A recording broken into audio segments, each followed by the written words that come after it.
Hi friends, तो आज की इस वीडियो का हमारा एजेंडा रहने वाला है mega revision, that is a super quick revision of the GST. जैसे कॉस्ट और एफएम का मैंने किया था वैसे ही बिल्कुल करने वाले हैं। ये पहले बता दूं कि जीएसटी का मैराथन अपलोड किया था 4 घंटे 10 मिनट का था, साथ में नोट्स भी दिए गए थे। वो उस लेक्चर का ये जो है अल्टरनेटिव नहीं है। मेगा रिवीजन सिर्फ और सिर्फ एक क्विक रिवीजन के लिए है, जो कि एग्जाम से पहले आपको देखना होगा। यहाँ पर जो भी मैं बोलूंगा हर वर्ड को आपको ध्यान से सुनना होगा। थोड़ा सा फास्ट तो ऑब्वियसली रहेगा, क्योंकि इसका एम है कि जितनी जल्दी आपको सारे कॉन्सेप्ट रिवाइज कराए नहीं, बिकॉज एग्जाम से पहले अगर आपने एक बार इसको सुन लिया तो डेफिनेटली आपका एग्जाम बहुत अच्छा हो जाएगा। बिना कोई समय गवाए फटाफट से स्टार्ट करते हैं। सबसे पहले आता है हमारे पास basic concept of GST. GST का मतलब क्या है? आर्टिकल 366(12)A के अंदर जो है कॉन्स्टिट्यूशन में इसको डिफाइन किया गया है, GST is a tax on the supply of the goods or services और both, but excluding the tax on the alcoholic liquor for the human consumption. अब इसके अंदर दो वर्ड है कि गुड्स और सर्विस की सप्लाई के ऊपर टैक्स लगेगा। तो गुड्स का मतलब क्या है और सर्विस का मतलब क्या है? गुड्स का मतलब जो है डिफाइन किया गया आर्टिकल 366(12) के अंदर, जहां पर ये कहा गया कि goods include all the material commodity article. लेकिन साथ में अगर इसका अच्छा डेफिनेशन देखना है तो हम चलते हैं टू सबसेक्शन 52 के अंदर, जो कि है आपके सीजीएसटी एक्ट 2017 का, जिसमें कहा गया कि goods mean every kind of movable property, लेकिन other than money and security. Money और सिक्योरिटी गुड्स में इंक्लूड नहीं होंगे, लेकिन इंक्लूड किसको करेगा? एक्शनेबल क्लेम्स और कोई भी ऐसी चीज जो ग्रोइंग क्रॉप्स, ग्रास और things attached to forming part of the land होता है, जिनको या तो कॉन्ट्रैक्ट से पहले या फिर कॉन्ट्रैक्ट के अंडर जो है स्वेयर कर लिया जाता है, अलग कर लिया जाता है। उसके बाद आता है सर्विस। कॉन्स्टिट्यूशन के आर्टिकल 366(26)A में कहा गया कि service means anything other than the goods. लेकिन और बेहतर जानने के लिए चलते हैं सीजीएसटी एक्ट 2017 के डेफिनेशन पर, जो कि है सेक्शन 2 सबसेक्शन 102 के अंदर, जहां ये कहा गया service means anything other than the goods money security. यानी कि मनी और सिक्योरिटी ना तो गुड्स की डेफिनेशन में आ पाए और ना ही सर्विस की डेफिनेशन में आ पाए, मतलब इनके ऊपर जीएसटी नहीं लगेगा। लेकिन साथ में कहा गया it will include any activity relating to use of money, या फिर कोई भी ऐसी चीज जिसको कोई भी कन्वर्जन एक्टिविटी जिसके लिए सेपरेट कंसिडरेशन चार्ज किया जाता है, वो भी सर्विस के अंदर इंक्लूड जो है किया जाएगा। अब बात करते हैं कि जीएसटी जो है काफी समय से आने की तैयारी करता है, लेकिन भारत में इतना लेट क्यों? तो फटाफट से थोड़ा सा इसका हिस्ट्री जो इंपॉर्टेंट पॉइंट है जानने की कोशिश करते हैं। सबसे पहले जब भी जीएसटी को इंडिया में लाया जाना था तो कॉन्स्टिट्यूशन में अमेंडमेंट करने की जरूरत थी, क्योंकि सेंटर और स्टेट एक ही सब्जेक्ट पर टैक्स लेंगे, ऐसा आज तक पहले कभी नहीं हुआ था। सो कॉन्स्टिट्यूशनल अमेंडमेंट बिल जो है वो पेश किया गया 19 दिसंबर 2014 को लोकसभा में, जिसके बाद लोकसभा में इसके ऊपर चर्चा हुई और फाइनली पास हुआ 6 मई 2015 को। उसके बाद लोकसभा से निकलकर राज्यसभा में पहुंचा, जहां पर इसके ऊपर चर्चा की गई और 3 अगस्त 2016 को जो है इसको जो है पास किया गया। लेकिन राज्यसभा में कुछ चेंजेस ऐसे किए गए जो कि अमेंडमेंट की गई, मतलब जो लोकसभा में चेंजेस होकर आए थे उनको चेंज कर दिया गया, जिसके बाद लोकसभा में फिर से इसको जो है पास किया जाना था। उन्होंने 8 अगस्त 2016 को इसको पास किया। लोकसभा राज्यसभा में अप्रूवल मिलने के बाद 50% ऑफ स्टेट्स की हामी जो है होना जरूरी था, उनके एक्सेप्टेंस होना जरूरी था, जो कि सितंबर 2016 तक मिल गई थी। और फाइनली उसके बाद जो है 8 सितंबर 2016 को मिस्टर प्रेसिडेंट ने इसके ऊपर सिग्नेचर किया और फाइनली जो कॉन्स्टिट्यूशन 122nd अमेंडमेंट बिल था वो कॉन्स्टिट्यूशन 101st अमेंडमेंट एक्ट बन गया था। जिसके बाद सीजीएसटी, आईजीएसटी, एसजीएसटी बिल्स बनने एक्सेट्रा स्टार्ट हुए और फाइनली पार्लियामेंट में अगले साल यानी कि 2017 मार्च में इसको जो है वापस से पेश किया गया, जहां पर लोकसभा राज्यसभा में इसको मंजूरी मिली और फाइनली 12 अप्रैल 2017 को मिस्टर प्रेसिडेंट ने इसके ऊपर सिग्नेचर किए। उसके बाद स्टेट वाइज अपने बिल बनाए गए जो कि मॉडल सीजीएसटी के ऊपर बेस्ड थे और फाइनली जो है 30 जून 2017 की वो ऐतिहासिक रात थी, यानी कि 1 जुलाई 2017 को पार्लियामेंट का सेशन रात को ओपन किया गया और फाइनली जीएसटी बिल इंडिया में लॉन्च किया गया जीएसटी एक्ट के नाम से। लेकिन दिक्कत ये थी कि जीएसटी जब से आने की कोशिश करता, नारा यही था कि वन नेशन वन टैक्स होगा, लेकिन अभी तक भी जेएंडके में एप्लीकेबल नहीं हो पाया था। तो कोशिश की जाने लगी कि जेएंडके में भी एप्लीकेबल हो जाए और एक हफ्ते के बाद, जी हां, एक हफ्ते के बाद 8 जुलाई 2017 को जो है हमारा जीएसटी एक्ट जो है जेएंडके में भी एप्लीकेबल होना स्टार्ट हो गया था। और फाइनली अब आते हैं इसकी जीएसटी की कुछ चीजें जानने की कोशिश करते हैं कि जीएसटी है क्या, कॉन्सेप्ट ऑफ जीएसटी क्या है। तो जीएसटी कुछ फीचर्स हैं, अगर आपको एग्जाम में आ जाए फीचर लिखे, कॉन्सेप्ट लिखे, आपको सेम ही आंसर लिखना होगा। जीएसटी जो है it's a value added tax, मतलब वैल्यू एडिशन है, हर स्टेज पर लगता जाएगा। और it's a consumption based tax, मतलब डेस्टिनेशन बेस्ड टैक्स है, जहां से सामान ओरिजिनेट हुआ वहां टैक्स नहीं मिलेगा उस गवर्नमेंट को, जहां गुड्स और सर्विस आपके जा रहे हैं कंजम्पशन के लिए उस गवर्नमेंट को टैक्स आपका मिलेगा। Continuous chain of tax credit रहती है, यानी कि 1% जो टैक्स देगा उसका क्रेडिट आपको मिल जाएगा, लेकिन अल्टीमेटली जो बर्डन है that is borne by the final consumer. और यहां पर कोई किसी भी तरह का कास्केडिंग ऑफ टैक्सेस नहीं होता है। अब सवाल ये उठता है कि इंडिया में जीएसटी की नीड अराइज क्यों? क्या पहले वाले जो इनडायरेक्ट टैक्सेस थे उनमें क्या खामियां थी, क्या प्रॉब्लम थी जिसके कारण जीएसटी को इंडिया में आना पड़ा? तो डेफिनेटली वहां पर प्रॉब्लम्स की बात करते हैं। सबसे पहले तो जो आपके लोकल टैक्सेस थे, वैट सबसे मेन जो है लोकल टैक्स होता था, उसके अंदर काफी सारे लोकल टैक्सेस यानी कि luxury tax, entry tax, entertainment tax etcetera include नहीं थे। दूसरा जो पॉइंट है कि आपका कास्केडिंग होता था due to the CST, central sales tax 1956 में बना था, लेकिन अभी तक भी उसका क्रेडिट मिलना स्टार्ट नहीं हुआ था, यानी कि उसका कास्केडिंग इफेक्ट प्रेजेंट रहता था। सिमिलरली जब आप एक्साइज ड्यूटी का वैट लगाते थे तो वैट की कंप्यूटेशन करते वक्त एक्साइज ड्यूटी का पोर्शन ऐड रहता था, जिसके कारण फिर से कास्केडिंग इफेक्ट होता था। दूसरे में भांति भांति के मल्टीपल टैक्सेस होते थे, जिसके कारण लगाने में दिक्कत होती थी और डबल टैक्सेशन भी कई बार होता था, यानी कि एक ही चीज के ऊपर 2 बार टैक्स लगा दिया जाता था। तो ये कुछ प्रॉब्लम्स थी। और एक और मेन प्रॉब्लम था कि वैट और सर्विस टैक्स आपस में कंबाइन बिल्कुल भी नहीं थे, इंटीग्रेटेड नहीं थे। तो ये कुछ दिक्कतें थी जिसके कारण इंडिया में जीएसटी को आना पड़ा। अब जीएसटी के आने से भारत को क्या क्या फायदे हुए? ऑब्वियसली एक तो यही है कि आपका कोई कास्केडिंग इफेक्ट नहीं होता है, यूनिफाइड नेशनल मार्केट है, वन नेशन वन टैक्स के अकॉर्डिंगली, और गवर्नमेंट का जो रेवेन्यू है उसके बहुत ज्यादा बढ़ने के आसार हैं। आपके मल्टीपल टैक्सेस खत्म हो गए, डबल टैक्सेशन एक्सेट्रा नहीं होता। तो ये कुछ कुछ बेनिफिट आप लिख कर आ सकते हैं। फिर सवाल ये उठता है कि जीएसटी के आने से कौन कौन से टैक्सेस खत्म हो गए हैं, तो इनको हम दो भाग में बांट लेते हैं। सबसे पहले बात करते हैं सेंट्रल टैक्सेस की। आपका एक्साइज ड्यूटी खत्म हो गया, मेन एक्साइज ड्यूटी। उसके बाद एक्साइज ड्यूटी जो medicinal and toilet preparation goods of special importance textile and textile product पर होती थी, वो भी खत्म हो गई है। उसके बाद आते हैं कस्टम पर, additional duty of custom and special additional duty of custom, ये भी खत्म हो गए। सर्विस टैक्स खत्म हो चुका है, और जितने भी आपके सेंट्रल सेस सरचार्ज एक्सेट्रा होते थे वो भी खत्म हो गए हैं। उसके बाद दूसरा जो कैटेगरी बनता है वो है स्टेट टैक्सेस के बारे में, कि स्टेट के कौन कौन से टैक्स हट गए हैं। सबसे पहले तो जो इंपॉर्टेंट है, स्टेट वेट हट गया है, आपका एंट्री टैक्स हट गया, परचेज टैक्स हट गया, लग्जरी टैक्स, एंटरटेनमेंट टैक्स और परचेज टैक्स, शायद मैंने बोल दिया था पहले, लॉटरी बेटिंग गैम्बलिंग टैक्स, ये सारे तरह के टैक्सेस जो है हट चुके हैं। तो जीएसटी के आने से फायदा ये होगा कि नंबर ऑफ टैक्सेस कम हो गए, तो इसकी एडमिनिस्ट्रेशन करना जो है काफी आसान होगा गवर्नमेंट के लिए। उसके बाद आते हैं कि कॉन्स्टिट्यूशन में जो है कुछ चेंजेस स्पेशल वाले किए गए, उनके बारे में बात करते हैं। तो सबसे इंपॉर्टेंट चेंज था आर्टिकल 246A। आर्टिकल 246 से नया इंट्रोड्यूस किया गया, जिसके अंदर आर्टिकल 246 से 1 और 246 से 2 आता है। 246A1 बात करता है इंट्रा स्टेट सप्लाई की, यानी कि अगर एक ही स्टेट से उसी स्टेट के अंदर जो सामान जाएगा, जैसे कि पुणे से मुंबई में सामान गया, स्टेट तो एक है महाराष्ट्र, उस केस में जो है 246A1 के अंदर केस फॉल करेगा। और इंट्रा स्टेट सप्लाई में पार्लियामेंट और स्टेट दोनों के पास टैक्स लगाने का पावर है। पार्लियामेंट के पास पावर आता है थ्रू द सीजीएसटी, और स्टेट के पास आता है थ्रू द एसजीएसटी। तो इंडिया में पार्लियामेंट क्योंकि सीजीएसटी चलाता है तो एक ही एक्ट है सीजीएसटी एक्ट, लेकिन एसजीएसटी एक्ट उतने में रहेंगे जितने के नंबर ऑफ स्टेट है। इंडिया में 29 स्टेट है तो 29 एसजीएसटी एक्ट तो है ही है। उसके अलावा जो 7 यूटीज है उनमें से 2 यूटी ऐसी हैं जिनका कि अपना जो है स्टेट लेजिस्लेचर है, दिल्ली एंड पौंडीचेरी, तो उन दोनों के लिए भी एसजीएसटी एक्ट बनाया गया है। तो कुल मिलाकर इंडिया में 31 स्टेट एक्ट हैं, जिसमें से 29 स्टेट्स के लिए और 2 यूटीज के लिए हैं। फिर बात आती है इंटर स्टेट सप्लाई, यानी कि जहां पर एक स्टेट से दूसरी स्टेट में सामान जो है गुड्स या सर्विस का जो है सप्लाई किया जाएगा। उस केस में लगेगा आपका 246A2, और इस केस में सिर्फ और सिर्फ पावर किसके पास है, पार्लियामेंट के पास है टैक्स लगाने की, जिसको वो लगाते हैं थ्रू द आईजीएसटी, जी हां, इंटीग्रेटेड जीएसटी के थ्रू लगाते हैं, और आईजीएसटी का एक्ट इंडिया में एक ही है। उसके बाद जो एक नया आर्टिकल लॉन्च किया गया इंडिया में जीएसटी के आने के कारण, दैट इज 279A। 279 आर्टिकल बात करता है जीएसटी काउंसिल की। जीएसटी काउंसिल एक स्पेशल बॉडी बनाई गई है, जिसके अंदर जो है स्टेट और सेंटर दोनों के ही लोग मिक्स होकर काम करते हैं। इसमें जो दो आपको मेन चीजें याद रखने की जरूरत है, पूरे जीएसटी के अंदर काफी जगह स्पेशल कैटेगरी स्टेट का मेंशन आता है। तो 279A4G के अंदर स्पेशल कैटेगरी स्टेट मेंशन है आपकी। उसके अलावा बात होती है बेटा 279A5 की। 279A5 के अंदर 5 स्पेशल प्रोडक्ट लिखे हैं जिनके ऊपर जो है गवर्नमेंट टैक्स अभी नहीं लगा रही है। जीएसटी के नाम से तभी लगाएगी जब गवर्नमेंट जीएसटी काउंसिल उनको रिकमेंड करेगी और फिर गवर्नमेंट नोटिफिकेशन देगी, जिसके अंदर 5 प्रोडक्ट आपके कौन कौन से हैं। पेट्रोलियम क्रूड है, high speed diesel oil, motor spirit that is petrol, natural gas and aviation turbine fuel. उसके जो नेक्स्ट कॉन्सेप्ट आता है इस चैप्टर में बेसिक में, that is GST in goods and service tax network की बात करते हैं। Non government private limited company है, फॉर्म्ड अंडर सेक्शन 8 जो है। और जीएसटी बेसिकली टेक्नोलॉजी बैकबोन है जीएसटी के लिए। जो गवर्नमेंट का वेबसाइट है www.gst.gov.in, वहां पर जो है मेन काम किया जाता है लोगों के द्वारा। इसके जो मेन फंक्शन है, बेसिक फंक्शन वो आते हैं रजिस्ट्रेशन, पेमेंट एंड रिटर्न। सबसे पहले रजिस्ट्रेशन करानी है तो इसी पोर्टल पर जाना होगा, पेमेंट करनी है तो भी इसी पोर्टल पर, रिटर्न भरनी है तो भी इसी पोर्टल पर जाना होगा। इसके अलावा जीएसटी तरह तरह की एमआई रिपोर्ट सबमिट करता है, आईजीएसटी का सेटलमेंट करता है, और जो रिटर्न्स आप लोग सबमिट करते हैं बिजनेसमैन उनको फॉरवर्ड करता है सेंटर और स्टेट गवर्नमेंट की तरफ। ये जीएसटी इनके एक जो है मेन जो है जो फंक्शंस हैं वो आते हैं एग्जाम के लिए। काफी इंपॉर्टेंट क्वेश्चन हो सकता है, आपको इसको याद रखना पड़ेगा। सो भाई फर्स्ट चैप्टर में इतना ही। सेकंड चैप्टर पर आते हैं जो कि बात करते हैं सप्लाई की। अगर आपको याद हो कॉन्स्टिट्यूशन की जो डेफिनेशन 366(12) उसने बोला था GST means a tax on the supply of good और सर्विस। तो सप्लाई का मतलब क्या है, सेकंड चैप्टर में सीखते हैं। सप्लाई के अंदर आपके बेसिकली 2 सेक्शन आते हैं, सेक्शन 7 और सेक्शन 8। तो एक एक करके दोनों सेक्शन को डील करते हैं। सबसे पहले बात करते हैं सेक्शन 7 की। 7 के अंदर आते हैं आपके 7(1), 7(2) और 7(3). 7(3) इररिलेवेंट बात नहीं करेंगे। 7(1) और 7(2). 7(1) जहां बात करते हैं इंक्लूजन की, सप्लाई के अंदर किस किस तरह की जो है इंक्लूजन की जा सकती है। 7(2) बात करते हैं एक्सक्लूजन की, यानी कि कौन सी ऐसी एक्टिविटी या ट्रांजैक्शन है जो कि सप्लाई के अंदर इंक्लूड नहीं होंगी।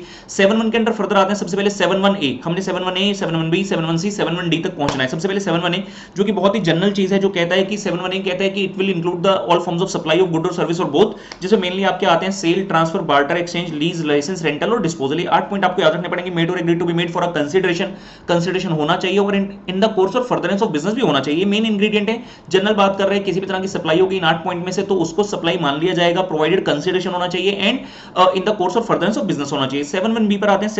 7(1)B बात करता है इंपोर्ट ऑफ सर्विस की। 7(1)B का कहना है कि अगर आपने सर्विस को इंपोर्ट किया है फॉर अ कंसीडरेशन तो उसको सप्लाई मान लिया जाएगा, चाहे इन the course of furtherance of business है या नहीं है, मैटर नहीं करता है। 7(1)C कहता है कि कुछ ऐसी स्पेशल ट्रांजैक्शन है जो कि शेड्यूल 1 के अंदर मेंशन है जिनको सप्लाई मान लिया जाएगा, लेकिन ध्यान रखिए वो वाली ट्रांजैक्शन है जिनमें कंसीडरेशन इन्वॉल्व ही नहीं है। यानी कि 7(1)A का बेसिक प्रिंसिपल वायलेट हो रहा है। 7(1)A में हमने कहा था कि कंसीडरेशन होना चाहिए, 7(1)C कह रहा है कंसीडरेशन नहीं है, कोई बात नहीं, नॉर्मल रूल लगाएं तो इसको सप्लाई नहीं माना जाएगा, लेकिन 7(1)(c) कहता है कि 4 ऐसी स्पेशल चीजें हैं शेड्यूल 1 के अंदर जिनमें अगर कंसिडरेशन नहीं होगा तब भी उनको ऊपर टैक्स लग जाएगा। कौन कौन सी हैं वो चीज, कौन कौन सी वो चीजें जिनको सप्लाई माना जाता है? सबसे पहला आता है बेटा उसके अंदर परमानेंट ट्रांसफर और disposal of the business asset, जिसके ऊपर आपने आईटीसी अवेल कर लिया था। अगर आपने एक बार कोई एसेट लिया अपने बिजनेस के लिए जिस पर आपने आईटीसी अवेल कर लिया था, लेकिन बाद में आपने उसको ट्रांसफर या डिस्पोज ऑफ कर दिया कि वो अब आपके बिजनेस का पार्ट नहीं रहा है, क्योंकि वर्ड क्या है? परमानेंट ट्रांसफर, टेम्पररी नहीं है, परमानेंट ट्रांसफर है, उस केस में इसको सप्लाई मान लिया जाएगा। सेकंड वाला केस जो बनता है सप्लाई ऑफ गुड और सर्विस और बोथ, गुड्स या सर्विस या both between the related person. Related person की डेफिनेशन है एक्सप्लेनेशन टू सेक्शन 15 के अंदर, या फिर डिस्टिंक्ट पर्सन के बीच में वो सेक्शन 25 में डिस्टिंक्ट पर्सन को डिफाइन किया गया है, और इन द कोर्स और फर्दरेंस ऑफ बिजनेस ही होना चाहिए। तो उस वाले केस में भी जो है इसको सप्लाई मान लिया जाएगा। जैसे कि रिलेटेड पर्सन की डेफिनेशन में इंपॉर्टेंट पॉइंट यहां पर टच करते हैं, एम्प्लॉयर और एम्प्लॉय को कवर किया गया है रिलेटेड पर्सन की डेफिनेशन में, यानी कि अगर एम्प्लॉयर एम्प्लॉय के बीच में कोई भी ट्रांजैक्शन हो रही है तो देखने से लगता है कि वो सप्लाई के डेफिनेशन में यहां पर आ जाएगा।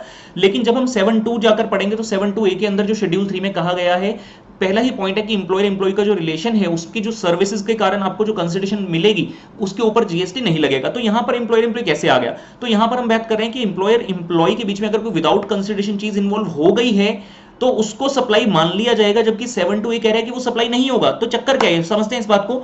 अगर एम्प्लॉय ने अगर एम्प्लॉयर को in the course of employment service दी है वो तभी 7(2)(a) में जाएगा, मतलब एक्सक्लूड होगा। अगर आपने out of the course of employment कोई सर्विस दी है, यानी कि लेट्स से मैं एम्प्लॉय हूं किसी ऑर्गेनाइजेशन का, तो मैंने अपने एम्प्लॉयर को जो सर्विस दी बियॉन्ड माय ड्यूटी दी, मैं करता हूं ऑडिट लेकिन मैंने टैक्सेशन की कोई एडवाइस दी जिसके लिए मुझे अलग से पैसा मिला, तो इस ट्रांजैक्शन पर जीएसटी डेफिनेटली इन्वॉल्व होगा। उसके अलावा अगर एम्प्लॉयर ने एम्प्लॉय को ड्यूरिंग दैट कोई भी गिफ्ट दी, गिफ्ट मतलब ऑब्वियसली विदाउट कंसिडरेशन, अगर इसकी वैल्यू एक साल के अंदर 50,000 रुपए तक है, जी हां, लेस देन इक्वल टू 50,000 है, तो इसको सप्लाई नहीं माना जाएगा। अगर 50,000 से ऊपर हो गया तो इसको सप्लाई मान लिया जाएगा। उसके अलावा अगर आप में डायरेक्टर की बात करें, डायरेक्टर दो प्रकार के होते हैं, एग्जीक्यूटिव या नॉन एग्जीक्यूटिव। एग्जीक्यूटिव डायरेक्टर होता है जो डायरेक्टर उनके साथ साथ एम्प्लॉय भी है, अगर ऐसा है तो उनकी जो वैल्यू है उस पर जीएसटी नहीं आएगा, सप्लाई नहीं माना जाएगा। लेकिन अगर आप सिर्फ डायरेक्टर हैं, एम्प्लॉय नहीं है, मतलब आप नॉन एग्जीक्यूटिव डायरेक्टर हैं, उस केस में क्योंकि आप एम्प्लॉय नहीं है तो आपको सप्लाई जो है मान लिया जाएगा। उसके अलावा एक और पॉइंट यहां पर इंपॉर्टेंट बनता है कि अगर एम्प्लॉयर ने एम्प्लॉय को प्री मैच्योर टर्मिनेशन के नाम से कोई पैसा दिया है, प्री मैच्योर टर्मिनेशन का मतलब है कि एम्प्लॉयर ने एम्प्लॉय को निकाल दिया है, लेकिन कॉन्ट्रैक्ट में लिखा था कि इतने समय से पहले आप नहीं निकाल सकते, लेकिन फिर भी आपने निकाल दिया, उसके लिए आपको कोई कंपेंसेशन देना पड़ा,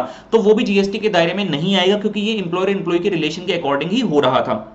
ये पॉइंट इंपॉर्टेंट यहां पर आपको याद रखने होंगे।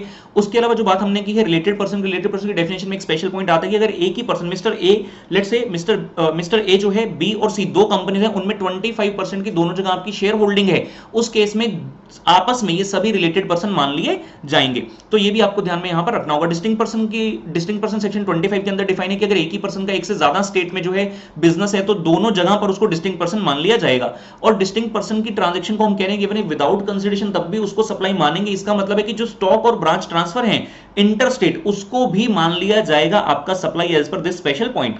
जो पॉइंट नंबर 3 आता है शेड्यूल 1 के अंदर, वो है कि supply by the principal to agent, या फिर एजेंट ने प्रिंसिपल को सप्लाई किए हैं गुड्स ऑब्वियसली विदाउट कंसिडरेशन, तो उसको भी सप्लाई के दायरे में ले आया जाएगा। और जो फोर्थ पॉइंट यहां पर बनता है शेड्यूल 1 के अंदर, that is very very important, import of service. Service का इंपोर्ट हुआ किसके द्वारा? टैक्सेबल पर्सन है आप इंडिया में टैक्सेबल पर्सन है, और आपने इंपोर्ट किससे किया है? दूसरी जगह से, फॉरेन कंट्री से, और जिससे आपने इंपोर्ट किया वो आपका रिलेटेड पर्सन या फिर आपका ही एसोसिएटेड एंटरप्राइज है, प्रोवाइडेड ये जो transaction it should be in the course और furtherance of business. In the course और फर्दरेंस ऑफ बिजनेस होना चाहिए, कंसिडरेशन तो ऑब्वियसली यहां पर है ही नहीं, तो उसको भी सप्लाई के दायरे में ले आया जाएगा। आपने कंफ्यूज नहीं होना, 7(1)(b) में भी इंपोर्ट ऑफ सर्विस है, 7(1)(c) में भी इंपोर्ट ऑफ सर्विस है, लेकिन वहां पर इंपोर्ट ऑफ सर्विस था कि कंसिडरेशन होना चाहिए, यहां पर क्या कंसिडरेशन नहीं होना चाहिए, वहां पर था may be in the course और फर्दरेंस ऑफ बिजनेस या फिर मे नॉट बी, लेकिन यहां पर डेफिनेट है कि should be in the course और फर्दरेंस ऑफ बिजनेस। तो दोनों में ही बिल्कुल डिफरेंस है, आप ध्यान से इसको टैकल कर लेंगे। उसके बाद आता है 7(1)(d) के ऊपर। 7(1)(d) का ये कहना है कि कुछ ऐसी ट्रांजैक्शन है शेड्यूल 2 के अंदर लिखी गई जहां पर कंफ्यूजन वाली आइटम होती थी कि ये गुड्स हैं या सर्विस हैं तो कैसा जीएसटी इनके ऊपर लगाया जाए। तो 7(1)(d) ने ये बोला कि शेड्यूल 2 में ट्रांजैक्शन लिखी, आप क्लैरिफाई कर दिया गवर्नमेंट के द्वारा कि किसको सप्लाई ऑफ गुड्स माना जाएगा, किसको सप्लाई ऑफ सर्विस माना जाएगा। आपको पूरा लिस्ट ऐसा याद करने की जरूरत नहीं, आप सिर्फ सप्लाई ऑफ गुड्स वाले पॉइंट को याद रखेंगे तो भी आपका काम चल जाएगा। सप्लाई ऑफ गुड्स में कौन कौन से पॉइंट आते हैं? अगर क्वेश्चन में लिखा गया transfer of title in goods, अगर गुड्स का टाइटल ट्रांसफर हो रहा है चाहे नाउ और इन फ्यूचर, तो दोनों ही केस में जो है ये सप्लाई ऑफ गुड्स माना जाएगा, सप्लाई ऑफ सर्विस नहीं माना जाएगा। उसके अलावा अगर आपने परमानेंट ट्रांसफर या डिस्पोजल ऑफ बिजनेस एसेट कर दिया है तो ऑब्वियसली नाम क्या है? बिजनेस एसेट, मतलब इसको भी सप्लाई ऑफ गुड्स ही माना जाएगा। उसके अलावा अगर आपकी रजिस्ट्रेशन कैंसिल हो गई और आपने बिजनेस एसेट को ट्रांसफर कर दिया तो भी इसको माना जाएगा कि ये आपका सप्लाई ऑफ गुड्स है। और फाइनली आता है supply of goods by the unincorporated association to its member, क्योंकि यहां पर भी वर्ड्स गुड्स आ गया है तो ये भी सप्लाई ऑफ गुड्स में ही फॉल करेगा, सप्लाई ऑफ सर्विस में आपका नहीं आएगा। उसके बाद आते हैं 7(2) पर। 7(2) बात करता था एक्सक्लूजन की। ओके, 7(2) पर आने से पहले सॉरी, एक शेड्यूल 2 का पॉइंट ये ठीक है, इसको आगे डिस्कस करते हैं। 7.2 के अंदर आता है, 7.2 बात करता है एक्सक्लूजन की, जिसके अंदर 7.2 ए कहता है कि शेड्यूल 3 के अंदर कुछ ऐसी एक्टिविटी ट्रांजैक्शन लिखी हैं जिनको सप्लाई नहीं माना जाएगा, जिसमें सबसे पहला पॉइंट आता है services by the employ to employer under the contract of employment. इस पॉइंट को हम पहले डिस्कस कर चुके हैं। सेकंड आता है सर्विसेज बाय यानी कोर्ट और ट्राइब्यूनल, तो जो भी कोर्ट और ट्राइब्यूनल सर्विस दे रहे हैं उसके लिए जो कोर्ट फीस एक्सेट्रा वो चार्ज करते हैं, तो उसके ऊपर उसको भी सप्लाई नहीं माना जाएगा। सप्लाई जो सर्विसेज है ब्यूनरल, फ्यूरल, क्रीमेटोरियम एक्सेट्रा के at the death of the person, उसको भी जो है सप्लाई नहीं माना जाएगा। फोर्थ पॉइंट आता है sale of land. Sale of land को जो है जीएसटी के दायरे से बाहर रखा गया, सेल ऑफ बिल्डिंग को भी जीएसटी के दायरे से बाहर रखा, लेकिन यहां पर ध्यान देना है शेड्यूल 2 पर, जो मैंने शेड्यूल 2 में पॉइंट मिस किया था, यहां पर आपको बताऊंगा शेड्यूल 2 में 5B नंबर जो पॉइंट है, पॉइंट 5 के अंदर सब पॉइंट 5 आता है, उसको हम यहां पर डिस्कस करने वाले हैं कि बिल्डिंग पर क्या जीएसटी लगता है या नहीं लगता, मतलब इमूवेबल प्रॉपर्टी की बात कर रहे हैं। अगर आपने इमूवेबल प्रॉपर्टी का सेल किया है जो कि फुल्ली कंस्ट्रक्टेड है, फिर तो बिल्कुल जीएसटी नहीं आएगा, इसके ऊपर सप्लाई नहीं माना जाएगा। और अगर फुल्ली कंस्ट्रक्टेड नहीं है, अभी अंडर कंस्ट्रक्शन है, और जो एंटायर कंसिडरेशन है, जो पर्सन परचेज कर रहे हो उस इमूवेबल प्रॉपर्टी को, आपने पूरी 100% कंसिडरेशन कब दी है, या तो पहले ऑक्यूपाई किया उसके बाद, या फिर कंप्लीशन सर्टिफिकेट मिल जाने के बाद ही पूरा पैसा दिया, उससे पहले एक फुटी कौड़ी आपने नहीं दी थी, तो इस केस में भी सप्लाई नहीं माना जाएगा, जीएसटी नहीं लगेगा। लेकिन अगर प्रॉपर्टी अंडर कंस्ट्रक्शन है और आपने कुछ भी पैसा ड्यूरिंग द कंस्ट्रक्शन दे दिया था, तो डेफिनेटली इसको जो है जीएसटी के दायरे में लेकर आया जाएगा। तो ये था आपका sale of land and sale of building वाला पॉइंट। वापस शेड्यूल 3 पर आ जाते हैं। शेड्यूल 3 में क्लास पॉइंट था actionable claim other than lottery betting gambling, क्योंकि लॉटरी बेटिंग गैम्बलिंग के ऊपर पहले भी टैक्स लगता था, अब भी टैक्स लगेगा। उसके अलावा जितने भी एक्शनेबल क्लेम है उनके ऊपर टैक्स नहीं लगेगा। एक और पॉइंट इसके अंदर होता था कि अगर आपने कोई पोस्ट जो है हेल्ड की है as per the constitution etcetera, तो उसके ऊपर भी जो है सप्लाई नहीं माना जाएगा, जीएसटी उसके ऊपर भी नहीं लगेगा। ये था हमारा कुल मिलाकर सेक्शन 7। वापस आते हैं सेक्शन 8 पर, जो कि सप्लाई के अंदर दूसरा सेक्शन है। सेक्शन 8 बात करता है जहां पर आपने एक से ज्यादा टाइप की सप्लाई को मिक्स कर दिया है, तो सेक्शन 8 कहता है it can be either the composite supply और मिक्स सप्लाई। कंपोजिट सप्लाई है 8A के अंदर डिफाइन, और मिक्स सप्लाई का जो ट्रीटमेंट है वो बताया गया 8B के अंदर। सबसे पहले समझना होगा कंपोजिट सप्लाई क्या है और उसकी ट्रीटमेंट क्या होगी। तो कंपोजिट सप्लाई का मतलब है देयर आर टू और मोर टैक्सेबल सप्लाई, जिनको की एक साथ आपने सप्लाई कर दिया है, naturally supplied in conjunction with each other in the ordinary course, and ये नेचुरली बंडल हैं और इनमें से एक प्रिंसिपल सप्लाई है। जैसे कि मैं कहता हूं मैंने एयर ट्रैवल का टिकट बुक कर लिया है, जिसके साथ में मुझे खाना पीना जो है एयरप्लेन में दिया गया, तो यहां पर ये जो है कंपोजिट सप्लाई है, क्योंकि जो मेन सप्लाई है, प्रिंसिपल सप्लाई आइडेंटिफाइड है कि एयर ट्रैवल वाला जो है आपका मेन सप्लाई है, और उसके साथ जो छोटी मोटी सप्लाईज हैं कि आपको लॉन्च का सर्विस दे दिया एयरपोर्ट में बैठने के लिए, या फिर आपको हवाई यात्रा के दौरान खाने पीने को कुछ दे दिया गया, तो वो सभी चीजें इससे एसोसिएटेड है। इस केस में जो टैक्स रेट लगेगा सभी पूरी की पूरी सर्विस के ऊपर वो प्रिंसिपल सप्लाई वाला ही टैक्स रेट होगा, अलग अलग टैक्स रेट नहीं लगाया जाएगा। मिक्स सप्लाई 8B का कहना है कि मिक्स सप्लाई क्या होता है, अगर दो या दो से ज्यादा इंडिविजुअल सप्लाई को आपने मिक्स कर दिया एक साथ, made in conjunction with each other, लेकिन यहां पर वर्ड कौन सा मिसिंग है, कंपोजिट में था वर्ड नेचुरली बंडल है, in the ordinary course of business यहां पर ऐसे कोई वर्ड नहीं है, सिर्फ आपने क्या किया, दो सर्विस या दो गुड्स को एक साथ मिलाकर दे दिया in the conjunction with each other, और इनमें से प्रिंसिपल सप्लाई को पहचानना जो है नामुमकिन है, क्योंकि इनमें से कोई प्रिंसिपल सप्लाई है ही नहीं है, कंपोजिट सप्लाई नहीं है, तो उस केस को कहते हैं मिक्स सप्लाई। और मिक्स सप्लाई में 8B का कहना है कि पूरे की पूरी जो सप्लाई है सभी को इकट्ठा करके आपने कौन सा टैक्स रेट लगा देना है, जो कि इन अलग अलग सप्लाई जो आपने इकट्ठी की उनमें से जिसके ऊपर हाईएस्ट रेट लगता होगा वो वाला रेट आपने यहां पर लगा देना है। तो चैप्टर नंबर 2 में बेटा इतना ही। इसके बाद आइए करते हैं chapter number 3। So guys chapter 3 बात करते हैं चार्ज ऑफ जीएसटी की। इसके अंदर सेक्शन 9 और सेक्शन 2 हमें पढ़ने हैं। सबसे पहले सेक्शन 9 पर आते हैं। 9 के अंदर 9(1) और 9(2) बात करता है फॉरवर्ड चार्ज मैकेनिज्म की। फॉरवर्ड चार्ज मैकेनिज्म का मतलब होता है कि जनरल जो पॉइंट होता है कि सप्लायर ने अगर रेसिपिएंट को सप्लाई किया गुड और सर्विस, तो रेसिपिएंट से कलेक्ट करके supplier has to deposit the tax to the government, तो ये था फॉरवर्ड चार्ज मैकेनिज्म। 9(1) जो है मेनली आपका चार्जिंग सेक्शन है, जिसके अकॉर्डिंगली सप्लायर को टैक्स जमा कराना होगा, कौन सी वैल्यू पर, जो कि वैल्यू है सेक्शन नंबर 15 के अंदर, और मैक्सिमम रेट जो हो सकता है वो 20% हो सकता है, लेकिन alcoholic liquor for human consumption पर जीएसटी नहीं लगेगा, ऐसा भी सेक्शन 9(1) के अंदर लिख दिया गया है। और जो 20% की रेट की मैंने बात कही वो सीजीएसटी का है, इक्विवेलेंट एसजीएसटी का रेट भी इसके ऊपर लगाया जाएगा। सेक्शन 9(2) फिर से एफसीएम की बात करता है, लेकिन सेक्शन 9(2) बात करता हूं स्पेशल 5 प्रोडक्ट की, जो कि मैंने 279(5) के अंदर आपको बताए थे, जिनके ऊपर करंटली जीएसटी नहीं लग रहा है। उनके ऊपर जीएसटी तब लगेगा जब काउंसिल रिकमेंड करेगी और गवर्नमेंट नोटिफाई करेगी, उसके बाद उनके ऊपर टैक्स लग सकता है। आगे आते हैं 9(3), 9(4 पर। 9(3) और 9(4 जो है आरसीएम के अंदर आते हैं, रिवर्स चार्ज मैकेनिज्म।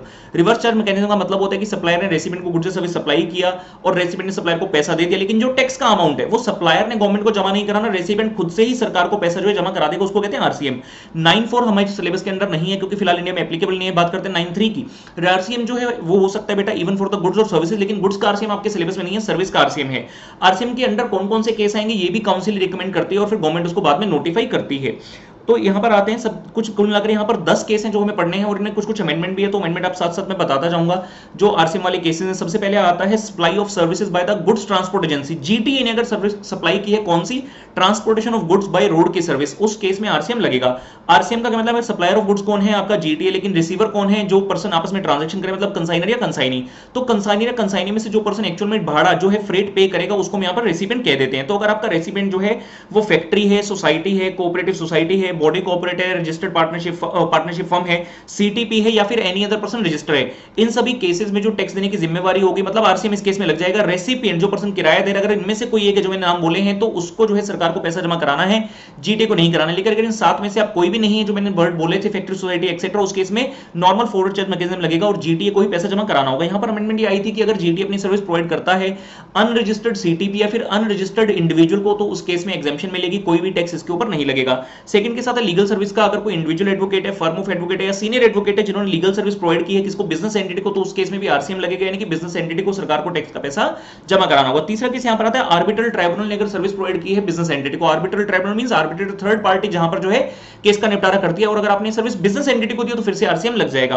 फोर्थ के साथ है स्पॉन्सरशिप का, जहां पर स्पॉन्सरशिप की सर्विस आपने प्रोवाइड की है किसको, बॉडी कॉर्पोरेट या पार्टनरशिप फर्म को, मतलब जो स्पॉन्सर है वो बड़ा स्पॉन्सर है या तो फर्म है या फिर बॉडी कॉर्पोरेट है, उस केस में जो प्रोविजन होगा वो एफसीएम नहीं लगेगा, आरसीएम ही लगेगा। यानी कि सप्लायर ऑफ गुड्स ने सरकार को पैसा जमा नहीं कराना है, रेसिपिएंट ऑफ द गुड्स ने कराना है, रेसिपिएंट ऑफ द सर्विस ने। और रेसिपिएंट यहां पर कौन है, जिसका कि नाम लिया जाता है, जो बेसिकली स्पॉन्सर कर रहा है, उसको कहते हैं। फिफ्थ पॉइंट आता है जो कि इंपॉर्टेंट है, अगर कोई सर्विस गवर्नमेंट ने सप्लाई किया, सेंटर है, स्टेट है, लोकल अथॉरिटी हो, किसी भी तरह से आप हो, और यूटी हो, अगर आपने सर्विस दी है किसी भी पर्सन को, बिजनेस एंटिटी को बेसिकली, तो उस केस में भी आरसीएम लगेगा। लेकिन आरसीएम किन केस में नहीं लगेगा, पहले इसमें 4 केस होते थे, एक केस यहां से निकल गया, रेंटिंग ऑफ इमूवेबल प्रॉपर्टी का केस भी यहां पर होता था। यानी कि देखो मैं क्या कह रहा हूं कि गवर्नमेंट ने अगर किसी भी बिजनेस एंटिटी को सर्विस दी है तो उसके ऊपर आरसीएम लगेगा, एक्सेप्ट दीज 4, और उस 4 में से एक निकल गया, मतलब अब इसके ऊपर भी आरसीएम लगने लगेगा। सेकंड पॉइंट इसमें आता था, मतलब जो 3 केस रह गए जिनके ऊपर आरसीएम नहीं लगता है, जो एक्सक्लूजन में है, सबसे पहला आता है कि अगर गवर्नमेंट ने अपनी जो है डिपार्टमेंट ऑफ पोस्ट के थ्रू सर्विस दी है to the any person other than the government, तो उसमें आरसीएम नहीं लगेगा, लेकिन एक्सेप्ट दी 4। इसमें 4 कौन से आते थे आपको याद रखना है, स्पीड पार्सल होता है, एजेंसी सर्विस, लाइफ इंश्योरेंस की सर्विस, और आपका एक्सप्रेस पार्सल पोस्ट, ये वाली 4 सर्विस को आपने छोड़ देना है। सेकंड पॉइंट यहां पर आता है कि अगर आपने कोई एयरपोर्ट और शिप से संबंधित सर्विस, जो एयरक्राफ्ट और वेसल से संबंधित जो सर्विस दी है, तो उस केस को भी यहां से एक्सक्लूड किया गया। और तीसरा है ट्रांसपोर्टेशन ऑफ द गुड्स और पैसेंजर, उस केस को भी यहां से एक्सक्लूड बेटा कर दिया गया है। नेक्स्ट आता है service supply by the director, अगर डायरेक्टर ने किसी कंपनी को अपनी सर्विस सप्लाई की है तो उस केस में भी जो है आरसीएम लगेगा, यानी कि कंपनी सरकार को पैसा जमा कराएगी। अगर नेक्स्ट पॉइंट आता है इंश्योरेंस एजेंट ने अगर किसी इंश्योरेंस कंपनी को सर्विस दी है तो उस केस में भी insurance company being a receiver है, लेकिन फिर भी उन्हीं को सरकार को टैक्स जमा कराना होगा। नेक्स्ट पॉइंट आता है जहां पर रिकवरी एजेंट बैंक एक्सेट्रा को अपनी सर्विस देते हैं पैसा रिकवर कराने के लिए लोगों से, तो यहां पर रेसिपिएंट कौन है, बैंक है, लेकिन आरसीएम यहां पर लग जाएगा, यानी कि बैंक को ही सरकार को पैसा जमा कराना होगा। नेक्स्ट पॉइंट आता है जहां पर ऑथर, कंपोजर एक्सेट्रा हो गए हैं जो कि अपनी सर्विस देते हैं to the publisher, producers etcetera, उस केस में भी जो है आरसीएम लगेगा। और फाइनली आता है जो नया अमेंडमेंट था यहां पर members of the overseeing committee, RBI ने कमेटी बनाई ओवरसीइंग कमेटी के नाम से, तो उनकी जो मीटिंग्स होती है उस मीटिंग को करने के लिए उनको पैसा मिलता है। पैसा कौन दे रहा है, आरबीआई, यानी कि RBI is a service receiver, लेकिन इस केस में भी आरसीएम लगेगा और आरबीआई को ही सरकार को पैसा जमा कराना होगा। तो ये थी बात हमारी 9 सबसेक्शन 3 के, सारे केस बहुत इंपॉर्टेंट है, आप याद में रखेंगे। नेक्स्ट आता है 9.5 जो कि सेक्शन 9 का अंतिम पॉइंट है। 9.5 बात करते हैं कि अगर आपने सर्विस सप्लाई की है थ्रू द ईसीओ, ईसीओ का मतलब इलेक्ट्रॉनिक कॉमर्स ऑपरेटर, तो आपको उस केस में भी जो है टैक्स का पैसा जमा कराने की जिम्मेवारी किसकी होगी, ना तो एफसीएम लगेगा ना आरसीएम, ना तो सप्लायर ने कराना, रेसिपिएंट ने कराना, किसको जमा कराना होगा, ईसीओ को। इसके अंदर आज तक 3 के स्पेसिफाई किए गए। सबसे पहला आता है इसके अंदर जो ट्रांसपोर्ट ऑफ पैसेंजर है by the radio, taxi, motor cab etcetera, जिसमें कि ओला उबर की हम बात करते हैं, तो उस केस में ओला ऑब्लिक उबर को टैक्स का पैसा जमा कराना है, ना कि ड्राइवर को जो कि प्रोवाइडर है, और ना ही आपको जिन्होंने उस सर्विस की टैक्सी की सर्विस को अवेल किया है। सेकंड पॉइंट यहां पर आता है एकोमोडेशन इन होटल्स, इन गेस्ट हाउस एक्सेट्रा। मान लीजिए मैंने मेक माई ट्रिप गोवा IBP ईसीओ के थ्रू जो होटल बुक कर लिया, तो उस केस में यूजुअली ईसीओ को पैसा जमा कराना होगा सरकार को, ना तो होटल को ना मुझे। लेकिन यहां पर ध्यान ये रखना होगा अगर होटल खुद से इतना बड़ा, मतलब जो सर्विस प्रोवाइडर एक्चुअल में अगर वो खुद से रजिस्टर्ड है तो उसी को ही ये सरकार को टैक्स का पैसा जमा कराना होगा जीएसटी का, लेकिन अगर वो रजिस्टर नहीं है उसी केस में सिर्फ ईसीओ को जमा करवाना होगा। फाइनली लास्ट केस जो इसमें आता है जो इंपॉर्टेंट है अमेंडमेंट है housekeeping services like plumbing, carpentry etcetera अपने घर पे बुला लेते हैं अर्बन क्लब एक्सेट्रा के थ्रू, तो उसकी पॉइंट की हम यहां पर बात कर रहे हैं। अर्बन क्लब यहां पर कौन हो गया, ईसीओ, और जो पर्सन एक्चुअल में आपको सर्विस देने आया है वो है एक्चुअल सर्विस प्रोवाइडर, और हमें कौन, service receiver. Same to same hotel वाला पॉइंट यहां पर लग जाएगा, अगर जो पर्सन सर्विस आपको प्रोवाइड करने आया है अगर वो इतना बड़ा है कि वो खुद से रजिस्टर है तो उसी को सरकार को जीएसटी का पैसा जमा कराना है, लेकिन अगर वो छोटा है मतलब रजिस्टर नहीं है उस केस में ईसीओ को सरकार को पैसा जमा कराना होगा। यहां पर ध्यान ये रखना है, वेरी वेरी इंपॉर्टेंट पॉइंट, कि ईसीओ लोकेटेड है अगर टैक्सेबल टेरिटरी के अंदर मतलब इंडिया के अंदर तो ईसीओ को पैसा जमा कराना है, लेकिन अगर ईसीओ की फिजिकल प्रेजेंस नहीं है तो ईसीओ को जो पर्सन रिप्रेजेंट इंडिया में करता होगा उस पर्सन को पैसा जमा कराना होगा। और थर्ड, अगर ईसीओ ना तो खुद प्रेजेंट है ना ही उसको कोई रिप्रेजेंट कर रहा है, then ECO will have to appoint the person specifically only to meet the this requirement. तो ये बातें आपको ध्यान में रखनी होगी। था सेक्शन 9। फाइनली आते हैं सेक्शन नंबर 10 पर। सेक्शन नंबर 10 बात करता है कंपोजिशन स्कीम की। कंपोजिशन स्कीम बेसिकली दी जाती है उन लोगों को जो कि छोटे लोग और जो कि पूरे जीएसटी से कंप्लाई नहीं कर सकते, कंप्लायंस के रिक्वायरमेंट बहुत ज्यादा होते हैं, उनका खर्चा काफी ज्यादा आ जाता है, तो सेक्शन 10 बनाया गया। सेक्शन 10 के अंदर सबसे पहले था 10 सब सेक्शन 1 जो कि मेनली ये बात करता है कि कौन कौन से लोग इसमें कवर होंगे और कवर कब होंगे, क्या उनके ऊपर रिक्वायरमेंट है, आप कंपोजिशन स्कीम में कब आ पाएंगे और कितना टैक्स का रेट आपके ऊपर लगेगा। तो सेक्शन 10 सब सेक्शन बेहद बेहद बेहद इंपॉर्टेंट रहने वाले, ध्यान से सुनते जाएंगे। सबसे पहले 10(1) कहता है कि आप इसके अंदर तभी आ सकते हैं कंपोजिशन स्कीम के अंदर अगर आपका एग्रीगेट टर्नओवर पिछले फाइनेंशियल में एक लिमिट से कम है। वो लिमिट कितनी है, यहां पर हम इसको दो कैटेगरी में बांट देते हैं, जनरल स्टेट या special category state. Special category state कौन सी है, जो कि 279 4G के अंदर बताई गई है। कुल मिलाकर 11 स्पेशल कैटेगरी स्टेट है, बाकी सभी जनरल स्टेट में आती हैं। अगर आप जनरल स्टेट हैं तो पहले इसकी रिक्वायरमेंट होती थी कि आपका टर्नओवर पिछले फाइनेंशियल में 75,75 लाख है उससे कम होना चाहिए, लेकिन अब ये रिक्वायरमेंट को बढ़ाकर कर दिया गया 1 करोड़। जी हां 1 करोड़। अगर आपका पिछले साल में टर्नओवर फाइनेंशियल में 1 करोड़ या उससे कम है तो आप करंट ईयर में कंपोजिशन में आ सकते हैं। बात रही स्पेशल कैटेगरी स्टेट की। स्पेशल कैटेगरी स्टेट में दो कैटेगरी को नॉर्मल माना गया, जे&के और उत्तराखंड। अगर आप जे&के और उत्तराखंड और आपका टर्नओवर पिछले साल में 1 करोड़ से या उससे कम है तो भी आप कंपोजिशन में आ सकते हो, लेकिन अगर आप बाकी की स्पेशल कैटेगरी कोई भी 9 रह गई मतलब 9 स्पेशल कैटेगरी स्टेट, उस केस में आपका टर्नओवर अगर 75 लाख या उससे कम है, ये लिमिट पहले 50 लाख थी बढ़ाकर इसको 75 लाख कर दिया गया है, अगर less than equal to 75 lakh है तभी आप कंपोजिशन में आ पाओगे, अदरवाइज कंपोजिशन में नहीं आ पाओगे। उसके बाद बात आती है कि कौन कौन से बिजनेस सेक्टर इसके अंदर कवर होंगे। बिजनेस सेक्टर कौन से कवर होंगे, इसके अंदर गुड्स और सर्विस हम दो पार्ट में डिवाइड कर लेते हैं। गुड्स के अंदर या तो आप ट्रेडर हो सकते हैं, मैन्युफैक्चरर हो सकते हैं। ट्रेडर हैं तो हर तरह का ट्रेडर इसके अंदर इंक्लूड है, लेकिन अगर आप मैन्युफैक्चरर हैं तो अगर आप तीन चीजों का मैन्युफैक्चर करते हैं तो आप कंपोजिशन में नहीं आ पाएंगे, आइसक्रीम, पान मसाला एंड टोबैको, इन तीन का मैन्युफैक्चर अगर करते हो तो कंपोजिशन में आपके लिए जगह नहीं है, आपको नॉर्मल स्कीम में ही जाना होगा। और जहां तक सर्विस सेक्टर की बात है, सर्विस सेक्टर के लिए कंपोजिशन नहीं है, सिर्फ एक पर्सन के लिए है, रेस्टोरेंट और या फिर आउटडोर कैटरिंग। जो पर्सन रेस्टोरेंट सर्विस में या फिर आउटडोर कैटरिंग में, उन्हीं के लिए सिर्फ जो है कंपोजिशन स्कीम है, सर्विस सेक्टर में और किसी के लिए नहीं है। यहां पर अमेंडमेंट है, ध्यान देंगे कंपोजिशन का टैक्स रेट कितना होगा। अगर आप गुड्स सेक्टर में है तो ये 0.5 रहेगा for trader as well as for the manufacturer, और इक्विवेलेंट रेट जो है एसजीएसटी का लगेगा, मतलब ट्रेडर मैन्युफैक्चरर 0.5 प्लस 0.5, तो 1% for trader 1% for manufacturer including C plus SGST.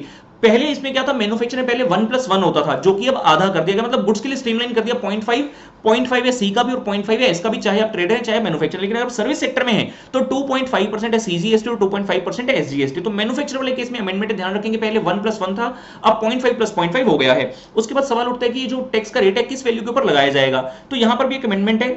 सभी के लिए पहले क्या था, जितना भी आपका टर्नओवर है इन द स्टेट और यूटी, क्योंकि इनके ऊपर क्वार्टरली रिटर्न वगैरह जाते हैं, तो जितना भी टर्नओवर आपका था, मैटर नहीं करेगा कैसा टर्नओवर, जितना भी आपका टर्नओवर था आपकी स्टेट में यूटी में, उतने के ऊपर स्टेट में हम ये वाला टैक्स लगा देंगे। लेकिन अब इसमें अमेंडमेंट है ट्रेडर के लिए, सिर्फ ट्रेडर के लिए, मैन्युफैक्चरर और सर्विस प्रोवाइडर के लिए सेम टू सेम है टर्नओवर इन द स्टेट और यूटी, लेकिन ट्रेडर के लिए क्या है, turnover of the taxable supply, जितना आपका टैक्सेबल सप्लाई का टर्नओवर है सिर्फ उसी के ऊपर ही कंपोजिशन का टैक्स रेट जो अप्लाई किया जाएगा।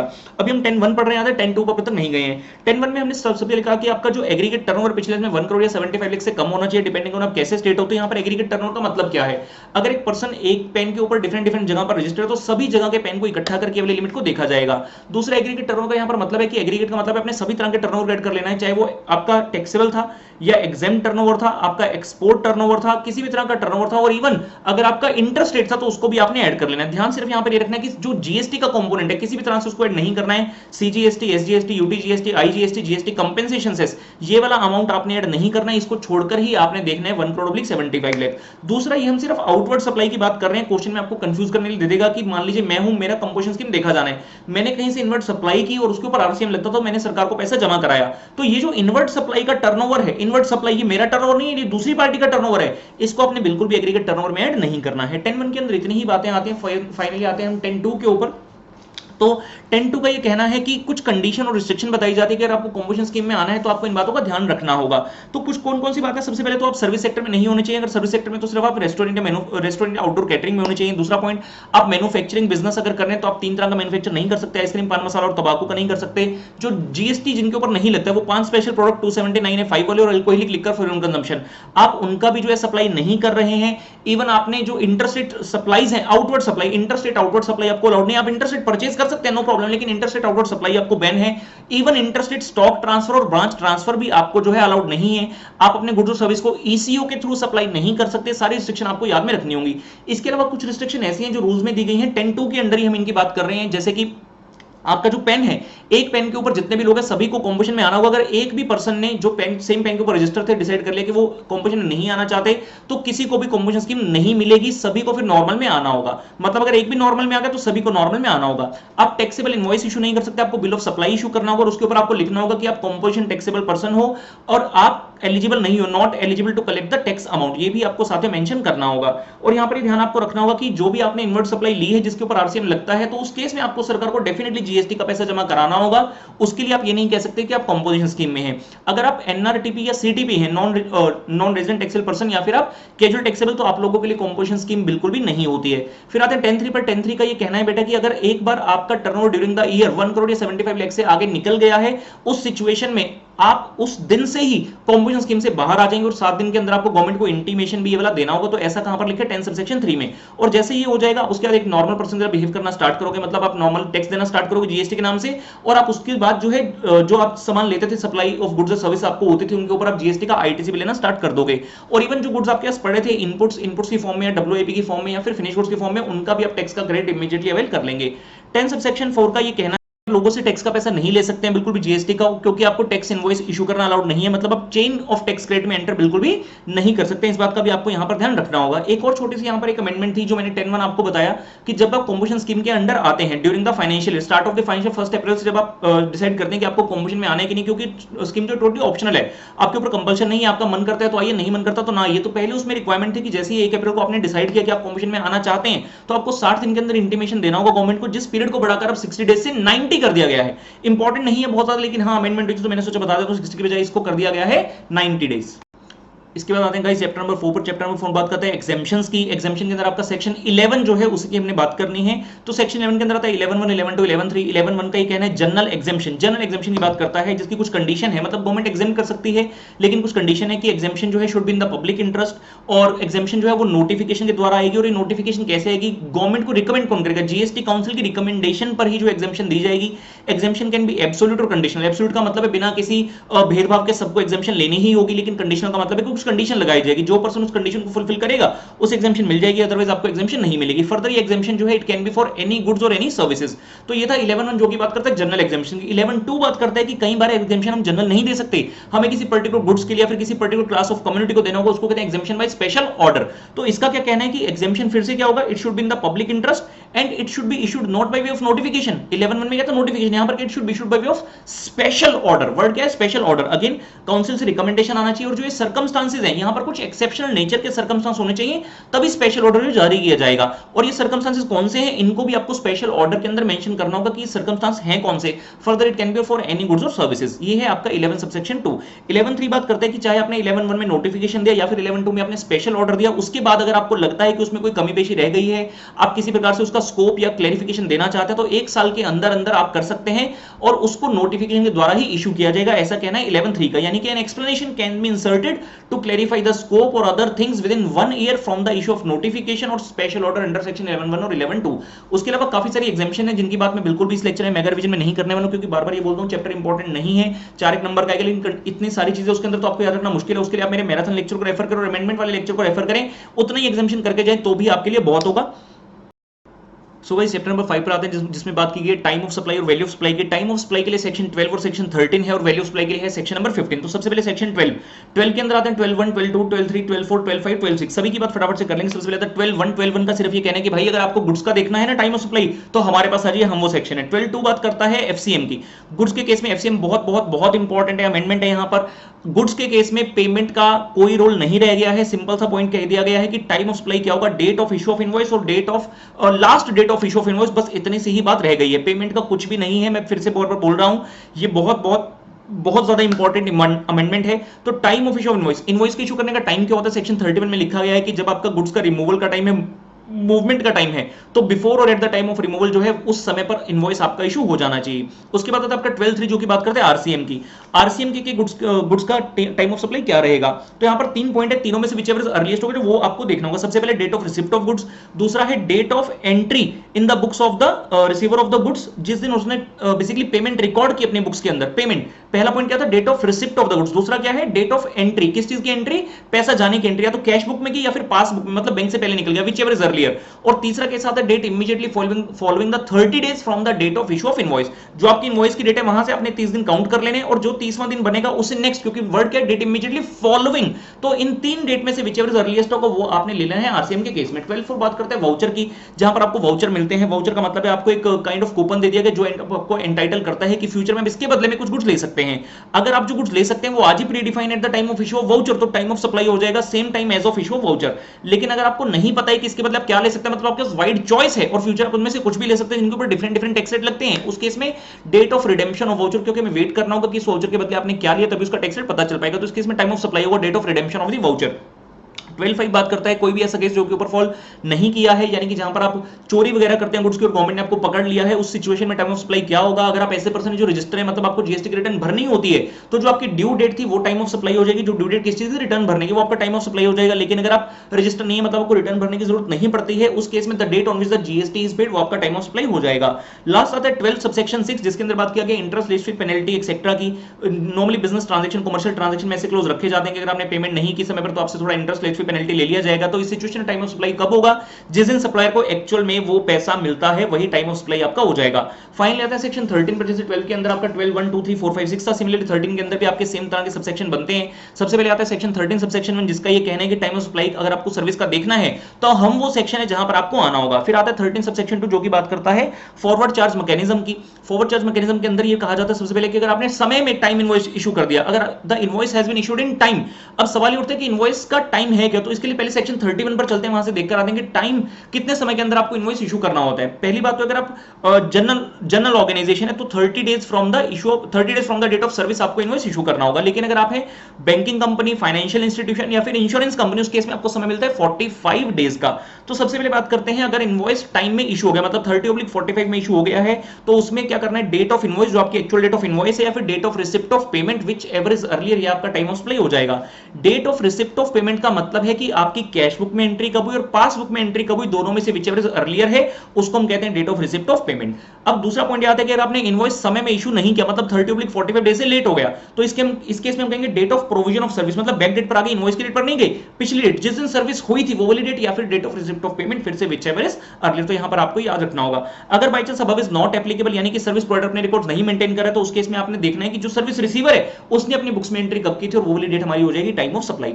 फिर आता है सेक्शन 13 सबसेक्शन 3 जो की बात करता है बेसिकली आरसीएम वाले केस के लिए। 12(3) था आरसीएम के लिए, सिमिलरली 13(3) आरसीएम के लिए है। तो 13(3) का ये कहना है कि जब रेसिपिएंट ने अपनी बुक्स में एंट्री की, मतलब कैश बुक में एंट्री की पैसा जाने की या फिर उसकी पासबुक में entry whichever is earlier, एक तो ये वाली डेट देख लेना और दूसरा date immediately following the 60 days from the date of issue of invoice, एक आपने ये वाली डेट देख लेनी है। दोनों में से जो विच एवर इज अर्लियर होगा वो आपको हो जाएगा टाइम ऑफ सप्लाई। फिर आता है आपका 13 सबसेक्शन 4 जो कि 12(4) जैसा है बिल्कुल वाउचर वाला। अगर आपको पता है वाउचर के बदले क्या मिलेगा, कंफर्म्ड है, डेफिनेट है, तो आज की डेट यानी कि date of issue of voucher ही आपका टीओएस हो जाएगा। लेकिन अगर नहीं पता क्या मिलेगा, आपके पास डिफरेंट ऑप्शन है, तो उस केस में जिस दिन आप वाउचर को रिडीम करोगे वो वाला आपका टीओएस हो जाएगा। 13(5) के केस में सिमिलर पॉइंट आता है कि अगर कोई भी ऊपर वाला पॉइंट एप्लीकेबल नहीं हो तो आपको ये देखना पड़ेगा कि आपको रिटर्न भरना कंपलसरी, अगर हां तो जो ड्यू डेट है रिटर्न की वो वाला आपका टीओएस बनेगा। अगर आपको रिटर्न भरना जरूरी नहीं है तो जिस दिन आपने जीएसटी पे किया वो आपका टीओएस हो जाएगा। और फाइनली आता है 12(6) की तरह 13 सबसेक्शन 6 यानी कि इंटरेस्ट, लेट फीस, पेनल्टी वाला केस है। तो जिस दिन सप्लायर को एक्चुअल में वो पैसा मिलता है वही आपका टीओएस हो जाएगा। सो गाइस इसके बाद आता है सेक्शन 15 पर जो की बात करते हैं वैल्यू ऑफ सप्लाई की। वैल्यू ऑफ सप्लाई के अंदर आपका सेक्शन है 15। सबसे पहले आते हैं 15(1) पर। तो 15(1) का ये कहना है कि जिस वैल्यू पर टैक्स लगेगा that will be the transaction value. Transaction value का मतलब है the price which is paid or payable for the supply of the goods or services. लेकिन ध्यान रखना है ये वाला वैल्यू तभी लग पाएगा अगर पार्टी आपस में रिलेटेड नहीं है and price is the sole consideration. Party is not related and price is the sole consideration. 15(1) इतना ही कहते हैं। 15(2) पर चलते हैं। 15(2) कहता है कि इंक्लूजन्स कुछ होंगे, जो आपका 15(1) में ट्रांजैक्शन वैल्यू उसमें कुछ इंक्लूजन्स भी की जा सकती है, कुल मिलाकर 5 इंक्लूजन होती है। सबसे पहला पॉइंट आता है taxes, duties, fees, charges etcetera. किसी भी तरह का कोई टैक्स है, local taxes, municipal tax etcetera, उनको आपने ऐड कर लेना। ध्यान रखना आपने जीएसटी वाला कोई टैक्स ऐड नहीं करना है। हम सीजीएसटी, एसजीएसटी, आईजीएसटी, यूटीजीएसटी की बात और जीएसटी कंपनसेशन की बात नहीं कर रहे हैं। उसके अलावा कोई भी टैक्स होगा वो वैल्यू के अंदर इंक्लूड रहेगा। सेकंड आता है कि जो रेसिपिएंट है, अगर उसने सप्लायर के बिहाफ पर किसी थर्ड पार्टी को कोई पेमेंट करती है जो कि एक्चुअल में सप्लायर को करनी थी, तो उस वैल्यू को भी आप ऐड कर लेंगे। तीसरा पॉइंट आता है इंसिडेंटल एक्सपेंसेस के लिए, यानी कि commission, packing, inspection charges, testing charges etcetera हो गए, इन चीजों को भी आपने ऐड कर लेना है। फोर्थ पॉइंट आता है आपका जो है इंटरेस्ट लेट फी पेनल्टी के लिए, अगर किसी भी तरह की इंटरेस्ट लेट फी पेनल्टी है उसको भी वैल्यू के अंदर ऐड किया जाएगा, मतलब उसके बाद ही जीएसटी लगाया जाएगा। लेकिन ध्यान ये रखना कि this interest late fees etcetera has to be actual, notional value add नहीं कर सकते। अगर सप्लायर ने वेव ऑफ कर दिया है उस केस में भी इन वैल्यू को ऐड नहीं किया जाएगा। अगर एक्चुअली पेमेंट हुई है इन चीजों की तभी आपने ऐड करना है। और पांचवा point very very important, that is the subsidy. Subsidy का मतलब है कि कहीं से आपको कुछ पैसा मिल गया। मान लीजिए मैं सप्लायर हूं, मैंने किसी पार्टी को गुड्स या सर्विस की सप्लाई की है, 1000 रुपए के गुड्स या सर्विस थे, लेकिन कहीं से मुझे 400 रुपए की सब्सिडी मिल गई है, तो सिर्फ 600 के ऊपर टैक्स लगेगा। सब्सिडी का मतलब ये होता है। लेकिन यहां पर ध्यान देना है, अगर ये 400 रुपए की जो सब्सिडी अगर गवर्नमेंट से मिली थी, सेंटर से, स्टेट से, एक्सेट्रा से, गवर्नमेंट से मिली थी, तभी इसको एक्सक्लूड करेंगे। अगर आपको किसी और जगह से ये सब्सिडी मिल गई थी तो इसको माइनस नहीं किया जाएगा, इट विल रिमेन इंक्लूडेबल। फिर आते हैं सेक्शन 15 सबसेक्शन 3 पर, जो की बात करते हैं एक्सक्लूजन की। एक्सक्लूजन में सिर्फ एक ही पॉइंट आता है, दैट इज डिस्काउंट। अगर आपने जो डिस्काउंट है वो दिया है बिफोर और eight the time of supply तो उसका डेफिनेटली आपको डिडक्शन मिल जाएगा। लेकिन अगर डिस्काउंट है सप्लाई के बाद, मतलब पहले ट्रांजैक्शन होगी, सप्लाई होगी और उसके बाद आप डिस्काउंट की बात कर रहे हो, तो जनरल रूल है कि आपको उसका डिडक्शन नहीं मिलेगा। लेकिन इसका एक्सेप्शन है, आपको डिडक्शन मिल जाएगा प्रोवाइडेड आप ये प्रूव कर दो कि डिस्काउंट जो था वो एग्रीड अपॉन हो गया था इवन बिफोर द सप्लाई। हमने डिस्काउंट का एग्रीमेंट तो पहले ही कर लिया था, लेकिन सिर्फ कंफर्म अब हुआ है। और डिस्काउंट जो है वो इनवॉइस वाइज जो है आइडेंटिफाई किया जा सकता है कि किस इनवॉइस पर कितना डिस्काउंट मिलेगा। और जो रेसिपिएंट है क्योंकि जब उसको गुड्स गए होंगे तो उसने आईटीसी लिया होगा उस चीज के ऊपर, तो अब जब वैल्यू कम होगी, क्योंकि डिस्काउंट है तो वैल्यू उनकी कम हो जाएगी, तो अकॉर्डिंगली आपको उतना वैल्यू के ऊपर जो जीएसटी था उतना अगर आप रिवर्स करने के लिए रेडी हो प्रोपोर्शनली, तभी आपको डिस्काउंट को जो है डिडक्शन मिलेगा। तो यहां पर गाइस हमारा चैप्टर नंबर 5 भी खत्म हो जाता है। सो गाइस फटाफट से चैप्टर नंबर 6 पर आते हैं, जिसका नाम है input tax credit, one of the most important chapter. ITC के अंदर सेक्शन 16, 17, 18 तीन सेक्शन आते हैं, जिसमें सबसे पहले सेक्शन नंबर 16 बात करता है eligibility and condition of taking the ITC की, जो कि मेन बात करता है। सेक्शन 16(1) सबसे पहले यहां पर आता है, जो कि बेसिक्स बताता है। क्योंकि आईटीसी एक तरह का बेनिफिट है, तो सबसे पहले कहा जाता है कि आपको रजिस्टर होना पड़ेगा अगर आपको आईटीसी लेना है। दूसरी बात, जितने भी इनवर्ट सप्लाई ऑफ गुड और सर्विस है, आप सभी के ऊपर जो है आईटीसी ले सकते हैं, एंड प्रोवाइडेड आप इसको यूज करते हैं इन द कोर्स और फर्दरेंस ऑफ बिजनेस, और even if you intend to use it, अगर आपकी इंटेंशन है यूज करेंगे तब भी आपको मिल जाएगा। जितना भी आईटीसी होगा आप इसको कहां जाकर क्रेडिट करते हैं, इलेक्ट्रॉनिक क्रेडिट लेजर के अंदर। फिर आता है सेक्शन 16(2), जो कि बेहद बेहद बेहद इंपॉर्टेंट है कि क्या कंडीशन होनी चाहिए अगर आपको आईटीसी लेना है। तो 4 कंडीशन इसके अंदर जो है हमारी आती है। सबसे पहले कि आपके पास टैक्स पेइंग डॉक्यूमेंट होना चाहिए। टैक्स पेइंग डॉक्यूमेंट का मतलब है आपके पास इनवॉइस होना चाहिए। अगर फॉरवर्ड चार्ज मैकेनिज्म तो सप्लायर का इनवॉइस होगा। अगर आरसीए में तो इनवॉइस किसने इशू किया होगा, ऑब्वियसली रेसिपिएंट ने, तो इनवॉइस ऑफ रेसिपिएंट होना चाहिए। अगर आपने कुछ कमी पेशी रखी तो बाद में हो सकता है आपने डेबिट नोट रेज किया हो या फिर रिवाइज्ड इनवॉइस हो, तो इनमें से भी कुछ हो सकता है, या फिर बिल ऑफ एंट्री।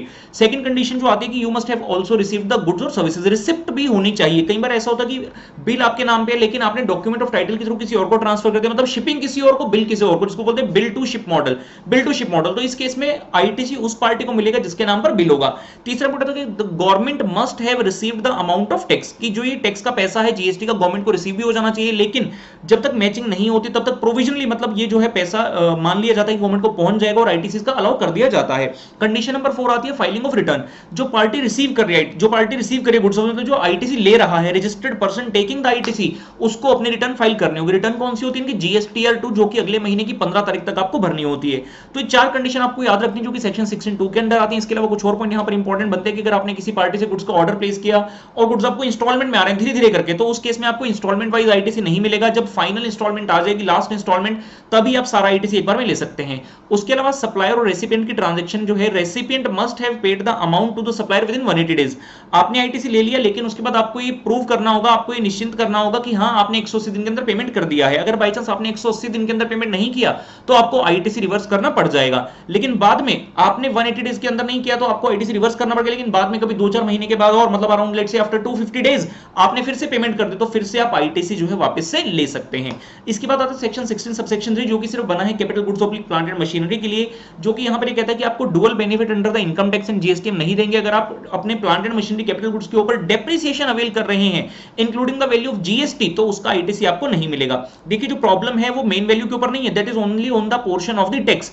अगर आप उस टैक्स का आईटीसी ले रहे हैं जीएसटी का तो आपको डेप्रिसिएशन नहीं मिलेगा उतने पोर्शन के ऊपर, और अगर आप डेप्रिसिएशन लेना चाहते हैं तो आप उसका आईटीसी छोड़ दीजिए। ऐसा सेक्शन 16 सबसेक्शन 3 ने बोला है। सेक्शन 16 सबसेक्शन 4 कहता है कि जितना भी एक साल के अंदर गुड्स और सर्विस आपने रिसीव किया होगा उसका क्रेडिट आप कब तक ले सकते हैं, क्या कोई टाइम लिमिट है?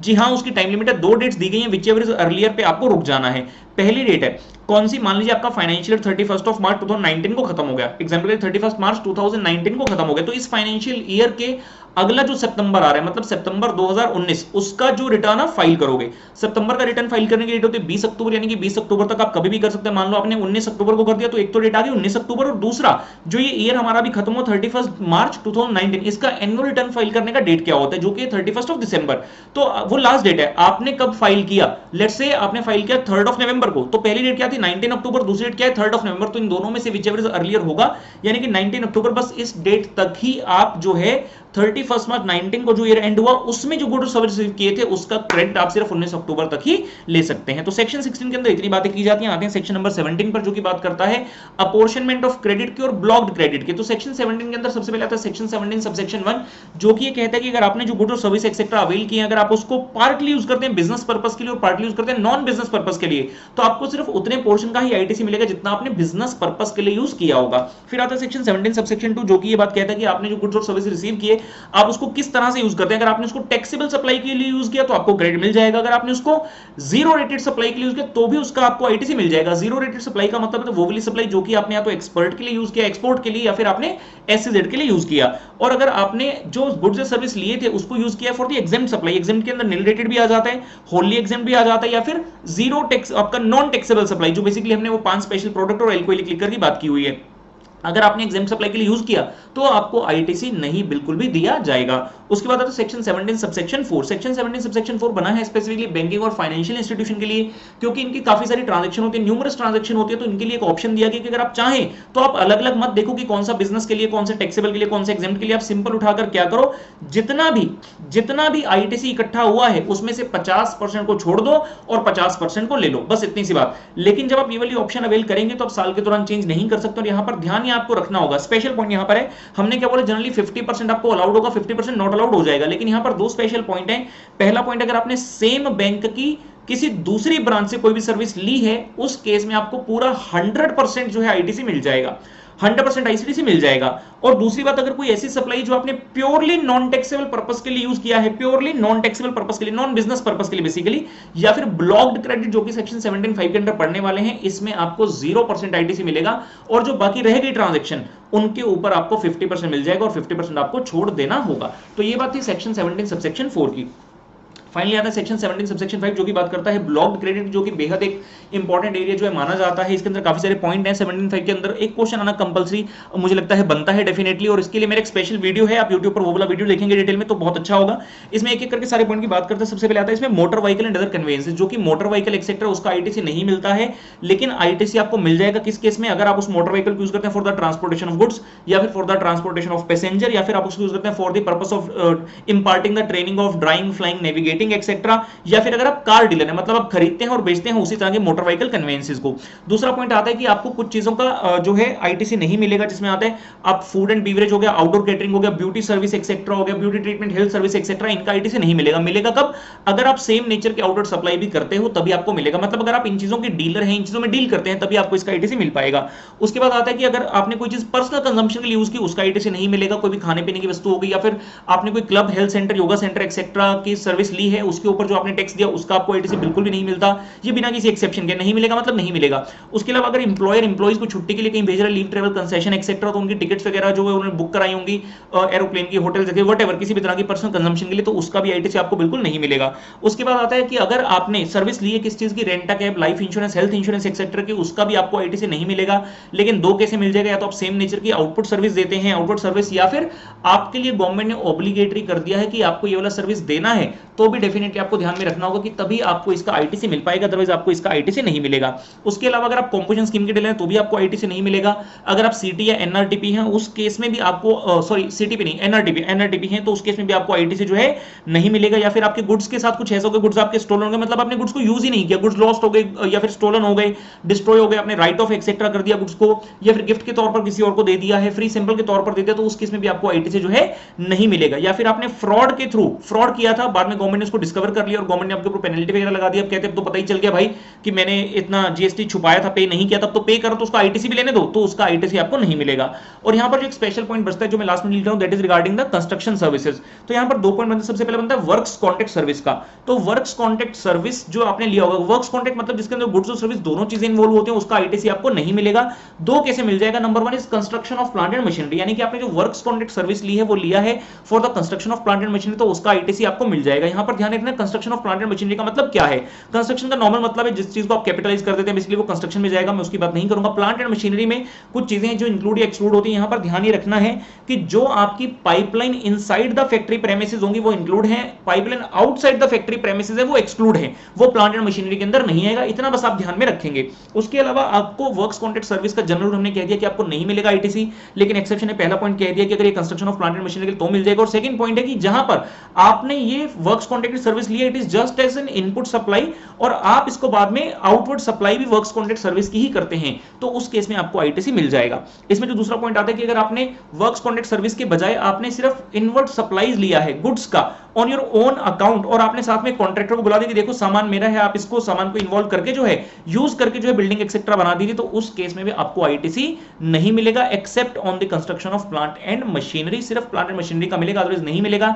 इवन इफ आपने इसका यूज अपने लिए ही क्यों ना किया हो, मतलब मान लो मेरा एक फैक्ट्री है तो मैंने फैक्ट्री के अंदर ही कुछ कंस्ट्रक्शन कराना है, तो उसके लिए मैंने गुड्स वगैरह खरीद लिए हैं, मटेरियल सीमेंट वगैरह, और कॉन्ट्रैक्टर को बुला लिया कि यहां पर एक बिल्डिंग बना दो, उसका भी आईटीसी आपको नहीं मिल पाएगा। तो ये बात थी बेटा सेक्शन 17 सबसेक्शन 5 ब्लॉक्ड क्रेडिट की। बाद बेटा सेक्शन 18 जो की बात करता है availability of credit in certain special circumstances. तो सबसे पहले आता है 18(1) बात करता है आपके साथ कि किस किस सिचुएशन में आपको क्रेडिट जो है मिलेगा। इसमें 4 केस आते हैं। सबसे पहला केस आता है जब आप कंपल्सरी रजिस्ट्रेशन कराते हैं, यानी कि जब आपका जो टर्नओवर एक्सीड करके और 30 डेज के अंदर आपको रजिस्ट्रेशन कराना हो, तो सेकंड केस आता है वॉलंटरी रजिस्ट्रेशन का। तो दोनों ही केस में आपको जो टैक्सेबल जो आपको आईटीसी मिल जाएगा इनपुट्स का, डब्ल्यूआईपी के अंदर जो इनपुट्स और फिनिश गुड्स के जो इनपुट हैं।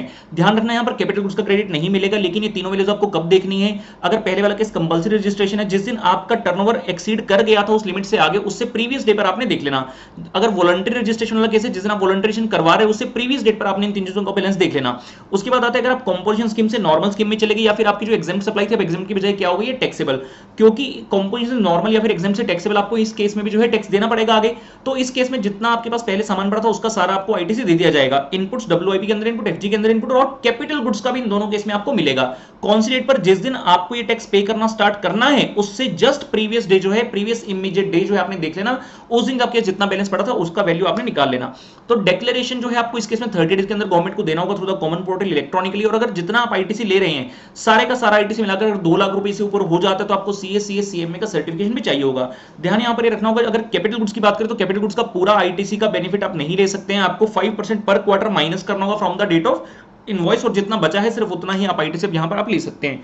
18(3) बात करता है जहां पर आपका कॉन्स्टिट्यूशन चेंज हो जाता है उस केस में, यानी कि आपने सेल, मर्जर, डीमर्जर एक्सेट्रा हो गया जिसके कारण आपका बिजनेस बंद हो गया, या फिर आपका business let's say constitution change हो गया है, ये हम ये बेटर वर्ड कह सकते हैं। तो उसके बाद आईटीसी की ट्रीटमेंट क्या होगी, तो जो ट्रांसफरर है वो अपना आईटीसी ट्रांसफरी को जो है ट्रांसफर कर सकता है, लेकिन यहां पर ये प्रूव करना होगा कि आपने लायबिलिटी भी साथ में ट्रांसफर की है, जिसके लिए आपको सीएस सीएमए का सर्टिफिकेट लगाना होगा। और यहां पर ट्रांसफरर जो है कॉमन पोर्टल पर रिक्वेस्ट रेज करेगा, दैट इज मैंने इस तरह से बिजनेस मैंने ट्रांसफर कर दिया है, कॉन्स्टिट्यूशन चेंज हुआ है, तो मैं चाहता हूं कि ट्रांसफरी तक ये बेनिफिट पहुंच जाए। तो ट्रांसफरी कॉमन पोर्टल पर जाकर उस रिक्वेस्ट को एक्सेप्ट करेगा और तब जाकर जो है आपका आईटीसी ट्रांसफर हो जाएगा। तो ट्रांसफर यहां पर ध्यान आपको ये रखना है कि अगर डीमर्जर का केस है, अगर डीमर्जर का केस है उस केस में डीमर्जर का मतलब एक जो ऑर्गेनाइजेशन था उसके एक से ज्यादा हिस्से हो गए, तो आईटीसी किस रेशो में जाएगा, जिस रेशो में उस एंटिटी के एसेट्स को आपने बांटा होगा इन द डीमर्ज्ड यूनिट, उस रेशो में आपको आईटीसी का बेनिफिट सबको देना होगा।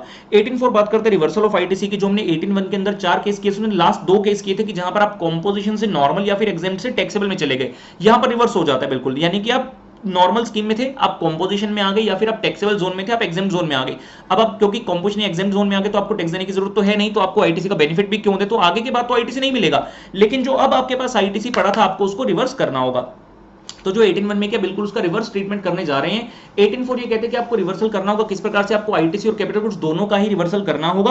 और आपको ध्यान में ये रखना होगा कि इस केस में भी जो आप जिस दिन आपका ये कॉम्पोजिशन एग्जाम में आ गए उससे इमीडिएट प्रीवियस डे पर जो चीजें पड़ी थी उसका आपको आईटीसी रिवर्स करना, इनपुट्स का डब्ल्यूआईपी के अंदर जो इनपुट है उसका, फिनिश गुड्स के अंदर जो इनपुट है उसका, और कैपिटल गुड्स का भी यहां पर रिवर्सल करना होगा। कैपिटल गुड्स को याद रखना मुश्किल नहीं है क्योंकि 18(1) में भी इन दोनों केस में आपको कैपिटल गुड्स का बेनिफिट दिया गया था आईटीसी का, तो यहां पर भी आईटीसी आपको रिवर्स करना पड़ेगा।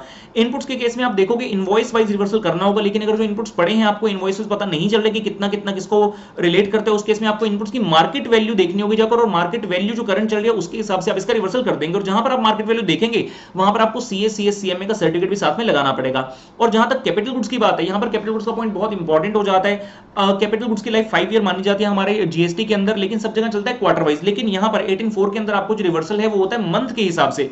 5 साल में से अगर मैं कहता हूं 4 साल 3 महीने आपके निकल चुके हैं, तो 9 महीने जो बचे हैं सिर्फ उसी का ही आपको रिवर्सल करना होगा। तो 9/60, टोटल 5 साल में होते हैं 60 महीने और 9 महीने भी बचे हैं इसके, तो 9/60 करके आप उसको रिवर्सल कर देंगे। फिर आता है 18(6) जो की बात करता है रिवर्सल ऑफ आईटीसी की in the case of transfer of capital goods. आपने कैपिटल गुड्स खरीदे थे इसलिए कि आप उसको अपने बिजनेस में यूज करोगे, लेकिन अगर आप उसको यूज कुछ टाइम करने के बाद उसको बाहर सेल आउट कर देते हो, बाहर निकाल देते हो बिजनेस से, तो उसके ऊपर भी गवर्नमेंट आपसे आईटीसी का रिवर्सल कराएगी, या फिर ऐसा कह लीजिए कि गवर्नमेंट आपसे पैसा लेगी, आउटपुट टैक्स लायबिलिटी आप में आपका जोड़ेगी पैसा। उस केस में आपको क्या करना होगा, 2 ऑप्शन आपको दिया गया है, विचएवर इज हायर को हमने चूज करना है। आपने क्या करना बेटा, जितनी लाइफ उसकी हो गई या 5% पर क्वार्टर जो है माइनस कर देना है टोटल अमाउंट ऑफ जीएसटी में से।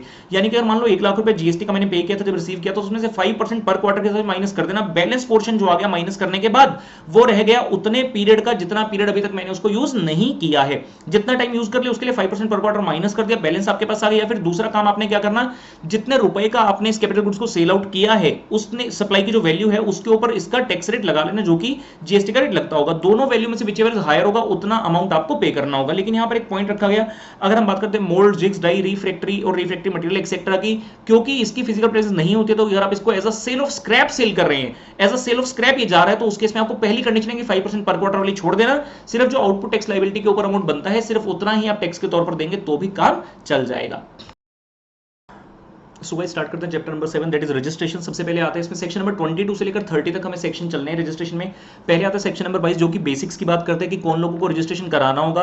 अगर आपका करंट फाइनेंशियल ईयर में जो एग्रीगेट टर्नओवर है वो कितने से एक्सीड कर जाता है, 20 लाख रुपए से 20 लाख रुपए से ज्यादा अगर निकल जाता है उसका मतलब आपको रजिस्ट्रेशन करवाना होगा।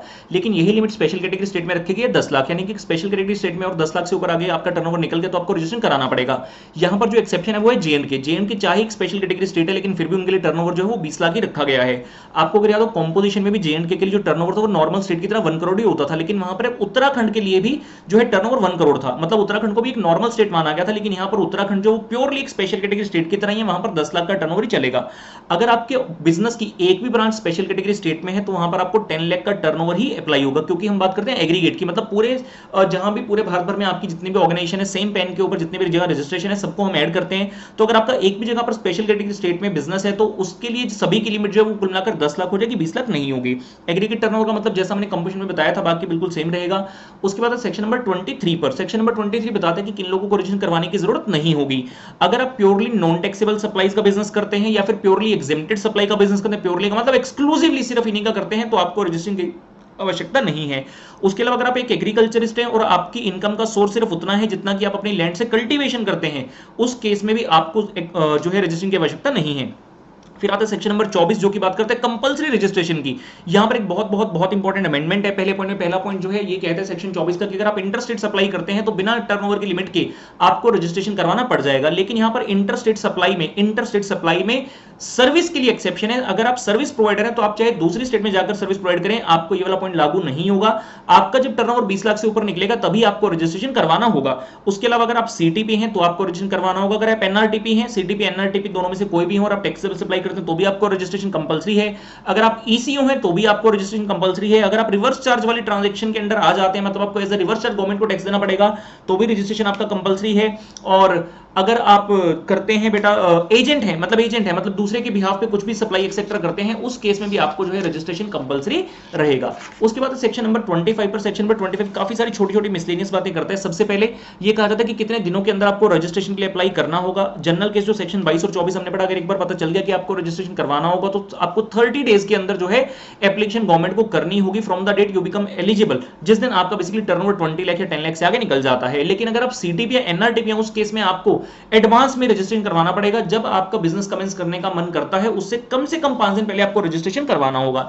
उसके बाद आता है कितनी प्लेस ऑफ बिजनेस है, उसके ऊपर आपका रजिस्ट्रेशन मैटर करेगा। अगर आपका एक स्टेट के अंदर एक ही बिजनेस है तो एक ही रजिस्ट्रेशन होगी। अगर आपका एक स्टेट के अंदर एक से ज्यादा प्लेस ऑफ बिजनेस है तो भी आपका सिंगल ही रजिस्ट्रेशन होगा। बस उसमें आपको ये मेंशन करना होगा कि कौन सी आपकी प्रिंसिपल प्लेस ऑफ बिजनेस है और कौन सी आपकी एडिशनल प्लेसेस ऑफ बिजनेस है। अगर आपका बिजनेस एक से ज्यादा स्टेट में है तो आपकी नंबर ऑफ रजिस्ट्रेशन उतनी ही होंगी जितनी स्टेट्स में आपका बिजनेस है। मतलब स्टेट वाइज रजिस्ट्रेशन है, सेंटर वाइज रजिस्ट्रेशन नहीं है।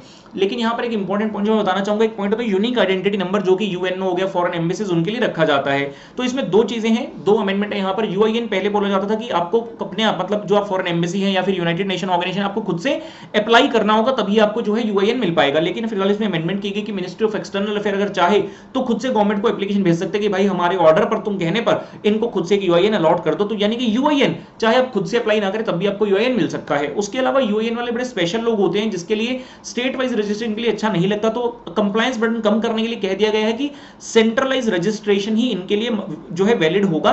इनको कोई अलग अलग रजिस्ट्रेशन कराने की जरूरत नहीं है। सेपरेट पूरे इंडिया के अंदर आपका एक ही रजिस्ट्रेशन चलेगा, स्टेट वाइज रजिस्ट्रेशन आपका नहीं होगा।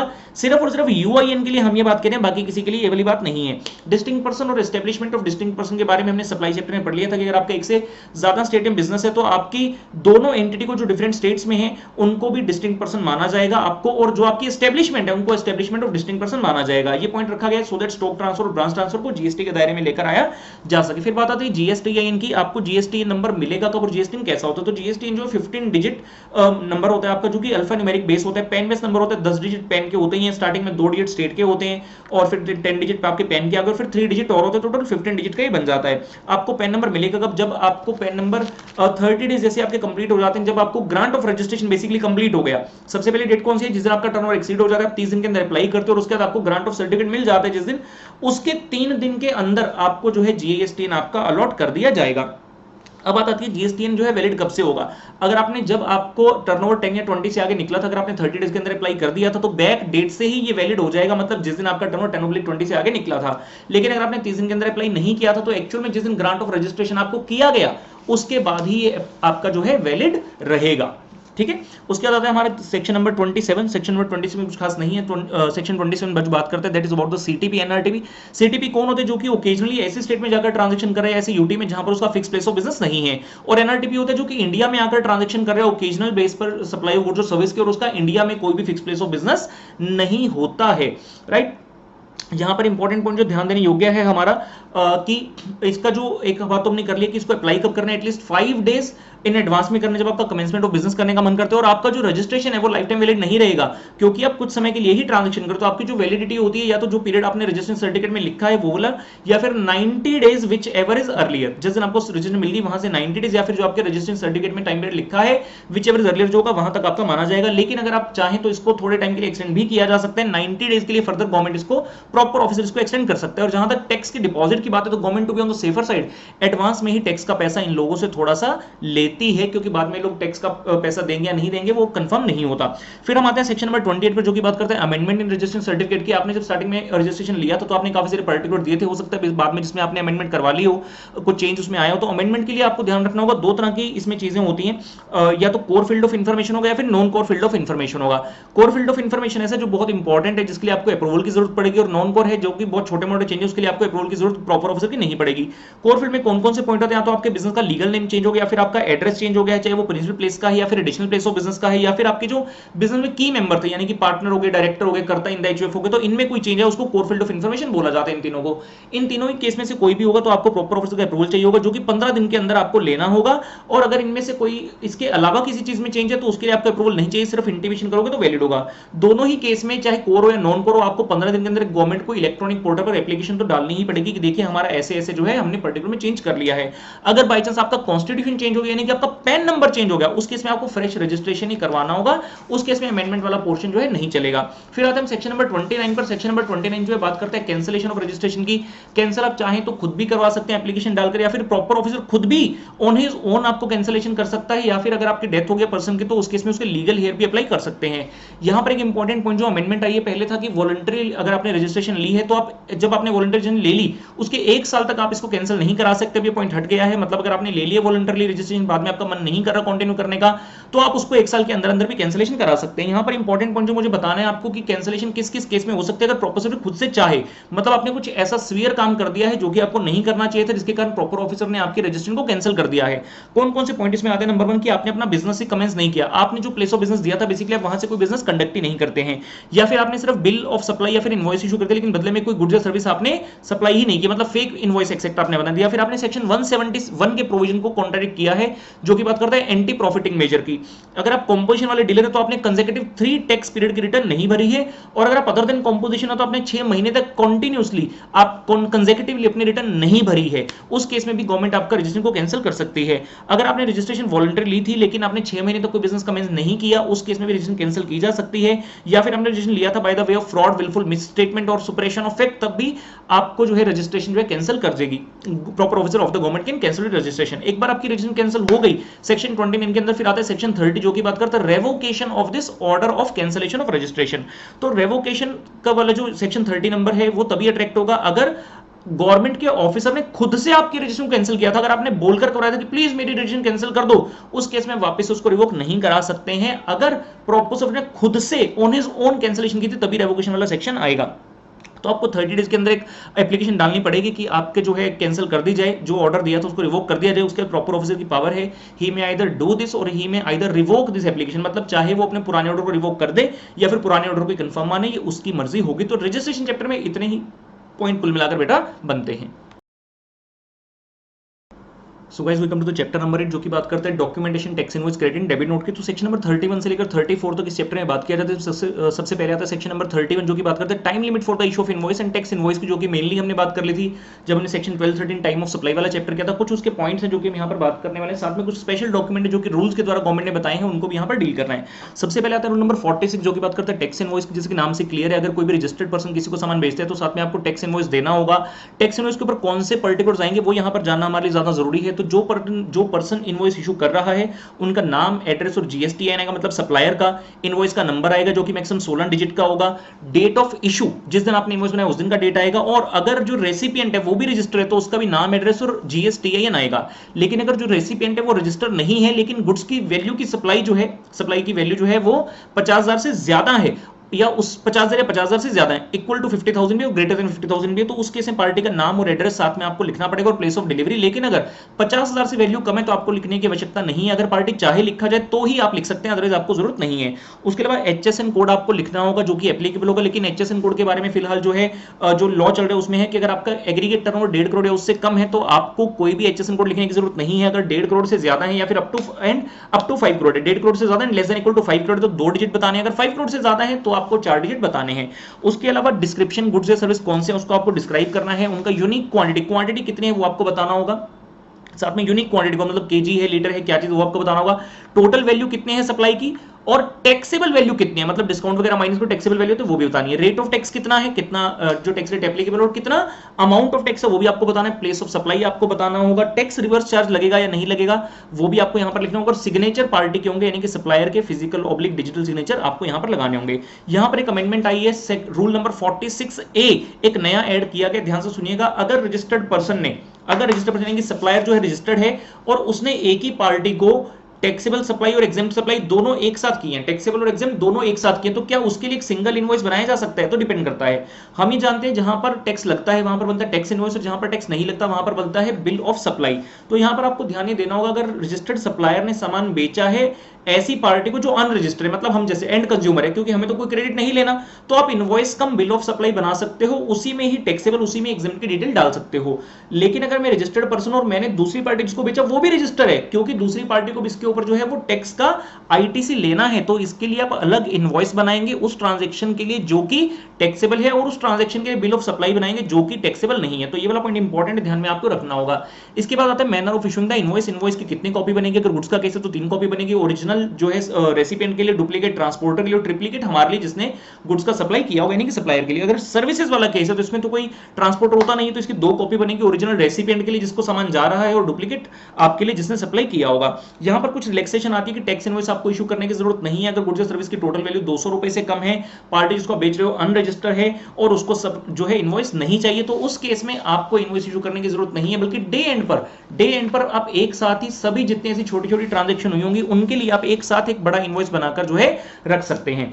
फर्दर यहां पर एक अमेंडमेंट आई थी कि अगर आप banking company, insurance company, NBFC etcetera है, क्योंकि आपकी ट्रांजेक्शन बहुत ज्यादा होती है, तो आप हर ट्रांजेक्शन के लिए इनवॉइस इशू करने के बजाय मंथ एंड पर एक बड़ा इनवॉइस बना देंगे जिसमें सारी ट्रांजेक्शन होगी, तो वो भी चल जाएगा। इसके बाद आता है रूल नंबर 53 जो की बात करते हैं रिवाइज्ड टैक्स इनवॉइस की। रिवाइज्ड टैक्स इनवॉइस कब आता है, कब यूज होता है? हमने कहा था पिछले चैप्टर में रजिस्ट्रेशन में हमने ये सीखा कि जब आप रजिस्ट्रेशन कराते हैं, जिस दिन आपका टर्नओवर 10/20 से एक्सीड करके आप 30 डेज के अंदर एप्लीकेशन दे देते हैं और फिर आपको रजिस्ट्रेशन मिल जाता है, लेकिन ये एप्लीकेबल कब से होता है? बैक डेट से। तो यानी कि जिस दिन मेरा टर्नओवर 10/20 निकला था अगर वहीं से वैलिड है, मतलब उसके बाद जितनी भी ट्रांजैक्शन है सब पे मुझे टैक्स चार्ज करना चाहिए था। तो आइडियली जो भी आपने पहले ट्रांजैक्शन जो की थी उनके ऊपर आपने टैक्स तो लगाया नहीं था क्योंकि जीएसटी नहीं था आपके पास, लेकिन बाद में आपके पास जीएसटी आ गया और आपकी बैकडेट से वैलिड हुआ, तो आपको उन सभी ट्रांजैक्शन को फिर से रिवाइज करना पड़ेगा, जिसके लिए आप रिवाइज टैक्स इनवॉइस बना सकते हैं, बनाना होगा मतलब आपको, और 1 महीने का समय आपको मिलेगा इसके लिए रिवाइज करने के लिए। और इस के अंदर जो इंपॉर्टेंट पॉइंट लिखने जरूरी है वो आपको बता देता हूं, सीरियल नंबर और डेट आपको कॉरस्पॉन्डिंग टैक्स इनवॉइस का लिखना होगा जो कि आपने पहले इशू किया था, जिसके बदले अब आप रिवाइज टैक्स इनवॉइस बना रहे हैं। उसके बाद आता है बिल ऑफ सप्लाई, जो कि रूल नंबर 49 के अंदर है। बिल ऑफ सप्लाई यूज किया जाता है अगर आप गुड्स के ऊपर, अगर आप वैल्यू के ऊपर टैक्स चार्ज नहीं कर सकते हैं सप्लाई के ऊपर, यानी कि या तो आप कंपोजिशन स्कीम वाला केस है या फिर आप एग्जेम्प्ट गुड्स एग्जेम्प्ट सर्विसेज में डील कर रहे हैं।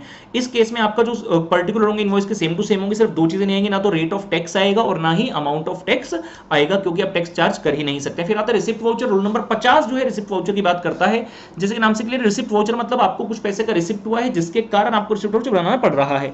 आप रजिस्टर्ड पेमेंट है, पार्टी आपको एडवांस पेमेंट करके चली गई जिसके बदले में आपको फ्यूचर में जो है सप्लाई करनी है गुड्स पब्लिक सर्विस की, तो फॉर द टाइमिंग आप उस पार्टी को रिसिप्ट वाउचर बनाकर देंगे जिसके अंदर आपको लिखना होगा कि कितना अमाउंट ऑफ एडवांस आपने लिया है।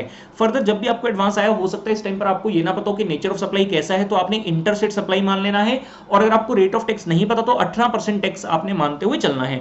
उसके बाद आता है रिफंड वाउचर, जो कि रूल नंबर 51 के अंदर बात किया गया है। रिफंड वाउचर नाम से क्लियर हो गया कि आप शायद पैसे के रिफंड कर रहे हो, तो जब आपको रिसिप्ट हुआ था पैसे का उस वक्त आपने रिसिप्ट वाउचर दिया था विद द प्रॉमिस कि फ्यूचर में आप गुड्स सर्विस का जो है डिलीवरी जो है सप्लाई करेंगे, लेकिन फ्यूचर में कुछ ऐसा हुआ कि आप गुड्स सर्विस का जो है सप्लाई नहीं कर पाए जिसके कारण आपको पैसा रिफंड करना पड़ रहा है, तो आप रिफंड वाउचर बनाएंगे और इसमें भी पर्टिकुलर ऑलमोस्ट सेम होगी जो कि आप इनवॉइस में लिखते थे, लेकिन इंपॉर्टेंट जो पर्टिकुलर आपको लिखना होगा number of the receipt voucher जिसके बदले आप रिफंड करो, date of the receipt voucher और अमाउंट ऑफ रिफंड कितना करो, वो यहां पर स्पेशल पॉइंट आपको मेंशन करने होंगे।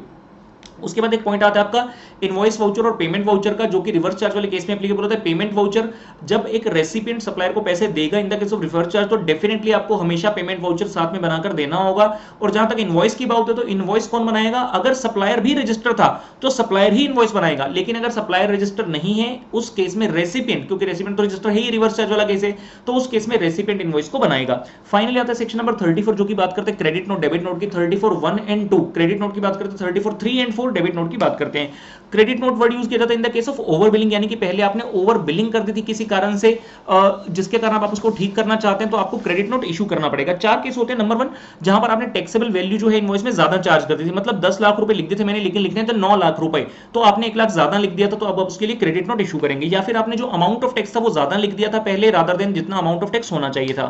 थर्ड केस आपने गुड्स सप्लाई किए थे, रेसिपिएंट ने आपको गुड्स वापस कर दिए क्योंकि गुड्स उसको पसंद नहीं आए, रिटर्न कर दिया मतलब गुड्स। और फोर्थ केस जहां पर गुड्स आपके डिफेक्टिव निकले हैं तो थोड़ी सी वैल्यू आपकी कम हो गई, तो सभी केस वो बोले हैं जहां पर वैल्यू पहले ज्यादा लिख दी थी लेकिन बाद में आपको वैल्यू को कम करना पड़ा, तो इस चीज के लिए आप यूज करते हो क्रेडिट नोट। और क्रेडिट नोट किसी भी ईयर का होगा, फाइनेंशियल ईयर का, तो आपको उसकी इंफॉर्मेशन कब तक फर्निश करनी होगी इसके लिए टाइम पीरियड सेट किया गया है।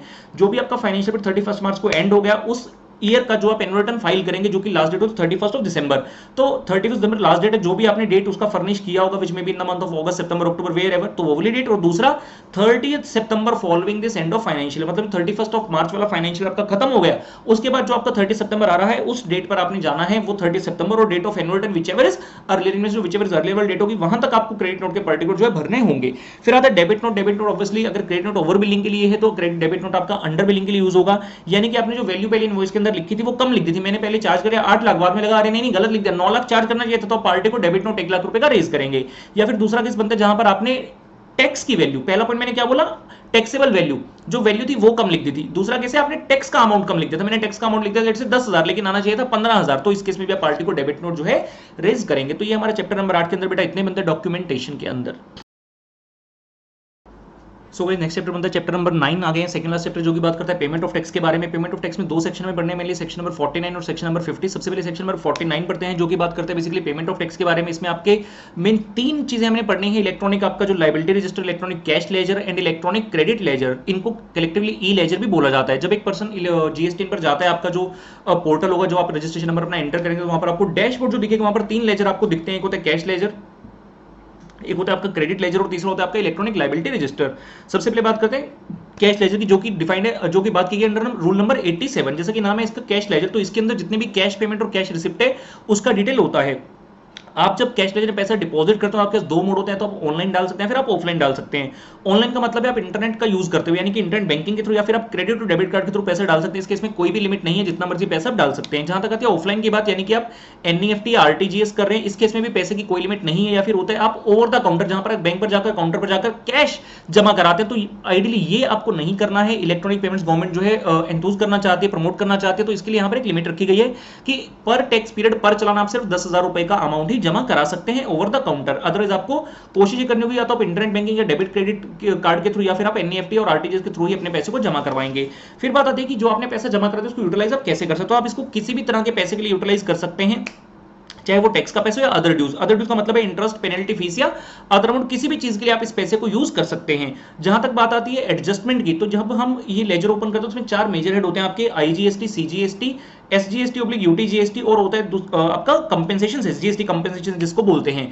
और चारों मेजर हेड के अंदर 5 माइनर हेड होते हैं, हर हेड के अंदर 5-5 माइनर हेड रहेंगे, जो भी हमने बोला था tax, interest, penalty, fees and other amount. तो ना तो मेजर हेड एडजस्टमेंट अलाउड है, ना ही माइनर हेड एडजस्टमेंट अलाउड है। यानी कि अगर आपके पास आईजीएस, आपने पैसा आईजीएसटी में जमा कराया, लेकिन आपको सीजीएसटी की लायबिलिटी भी पे करनी है, तो आपको सीजीएसटी के लिए अलग से पैसा जमा कराना होगा। आईजीएसटी में जो पैसा डिपॉजिट कराया, आप वो सीजीएसटी के लिए यूज नहीं कर सकते। सिमिलरली आईजीएसटी के अंदर मान लो आपने टैक्स हेड के अंदर पैसा जमा कराया और बाद में आपको पेनल्टी पे करनी पड़ी, तो टैक्स का पैसा पेनल्टी के लिए यूज नहीं कर सकते, आपको पेनल्टी के लिए अलग से पैसा जो है जमा कराना होगा।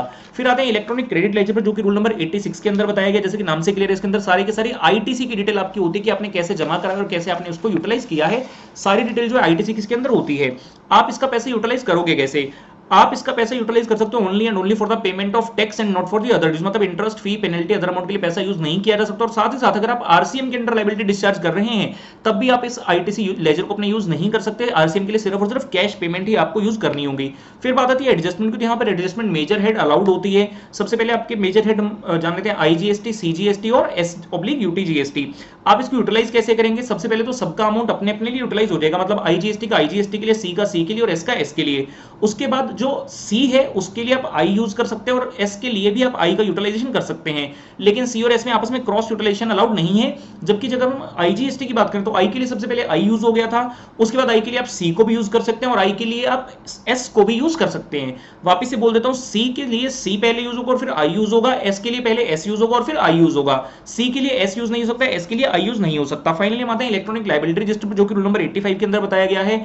जितनी भी आपकी टोटल टैक्स लायबिलिटी बनती है वो सारी रूल नंबर 85 के अकॉर्डिंग जो इलेक्ट्रॉनिक लायबिलिटी रजिस्टर है इसी के अंदर लिखी जाती है। यहां पर आपको समझना होगा कि जब आप पेमेंट करेंगे तो आपको कौन सा ऑर्डर जो है ध्यान में रखना होगा। एक पर्टिकुलर ऑर्डर है जिसके अंदर आपकी लायबिलिटी को डिस्चार्ज किया जाएगा। सबसे पहले जितना भी आपका सेल्फ असेस टैक्स और अदर ड्यूज है, मतलब interest, penalty, fees and other amount for the previous tax period, जो पुराने टैक्स पीरियड की डिटेल रहती है, सबसे पहले पेमेंट उसके लिए की जाएगी। उसके बाद tax and other dues for the current tax period pay किया जाएगा। और फाइनली नंबर 3 पर जो आपकी डिमांड एडजुडिकेशन के अकॉर्डिंगली गवर्नमेंट ने आपसे पैसा लेना है, court order etcetera, court proceeding etcetera के थ्रू फाइनली उसका नंबर आएगा। तो सेक्शन 49 के अंदर ये तीन प्रोविजन आपको बहुत ध्यान में रखने बेहद इंपॉर्टेंट माने जाएंगे। उसके बाद आता है आपका section number 50 interest on delayed payment, यानी कि आपको जो पेमेंट करनी थी टैक्स की, अगर आपने ड्यू डेट पर पेमेंट नहीं की है तो उसके बाद आपको 18% इंटरेस्ट लगना स्टार्ट हो जाएगा। कब से, ड्यू डेट से नेक्स्ट डे पर। मान लीजिए ड्यू डेट है मेरी 20th जो है फॉर द नेक्स्ट मंथ, अगस्त का पैसा अगर मुझे 20 सितंबर तक देना है और मैंने 20 को ना दिया तो 21 तारीख से हर रोज का मुझे टैक्स इंटरेस्ट जो है लगना स्टार्ट हो जाएगा। इंटरेस्ट का रेट है 18% पर एनम और कब तक लगता जाएगा, till the time I make the payment of tax. तो चैप्टर नंबर 9 आपका यहीं पर बेटा खत्म होता है। So guys chapter number 10 start करते हैं, जो कि लास्ट चैप्टर होगा रिटर्न्स के लिए। सबसे पहले आता है सेक्शन नंबर 37, जिसके अकॉर्डिंगली आपको भरना होता है detail of the outward supply, मतलब जो सप्लायर अपने आउटवर्ड सप्लाई कर रहा है उसको रिटर्न भरना होगा।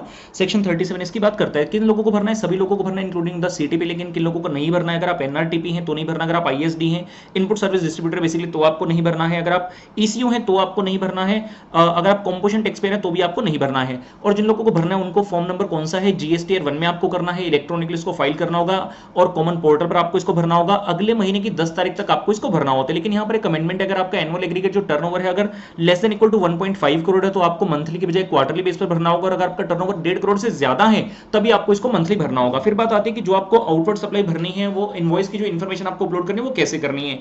अगर आपकी बिजनेस टू बिजनेस यानी कि B2B ट्रांजैक्शन है तो चाहे इंट्रा स्टेट हो चाहे इंटर स्टेट हो, दोनों ही केस में आपको जो है इनवॉइस वाइज इन्फॉर्मेशन भरनी है।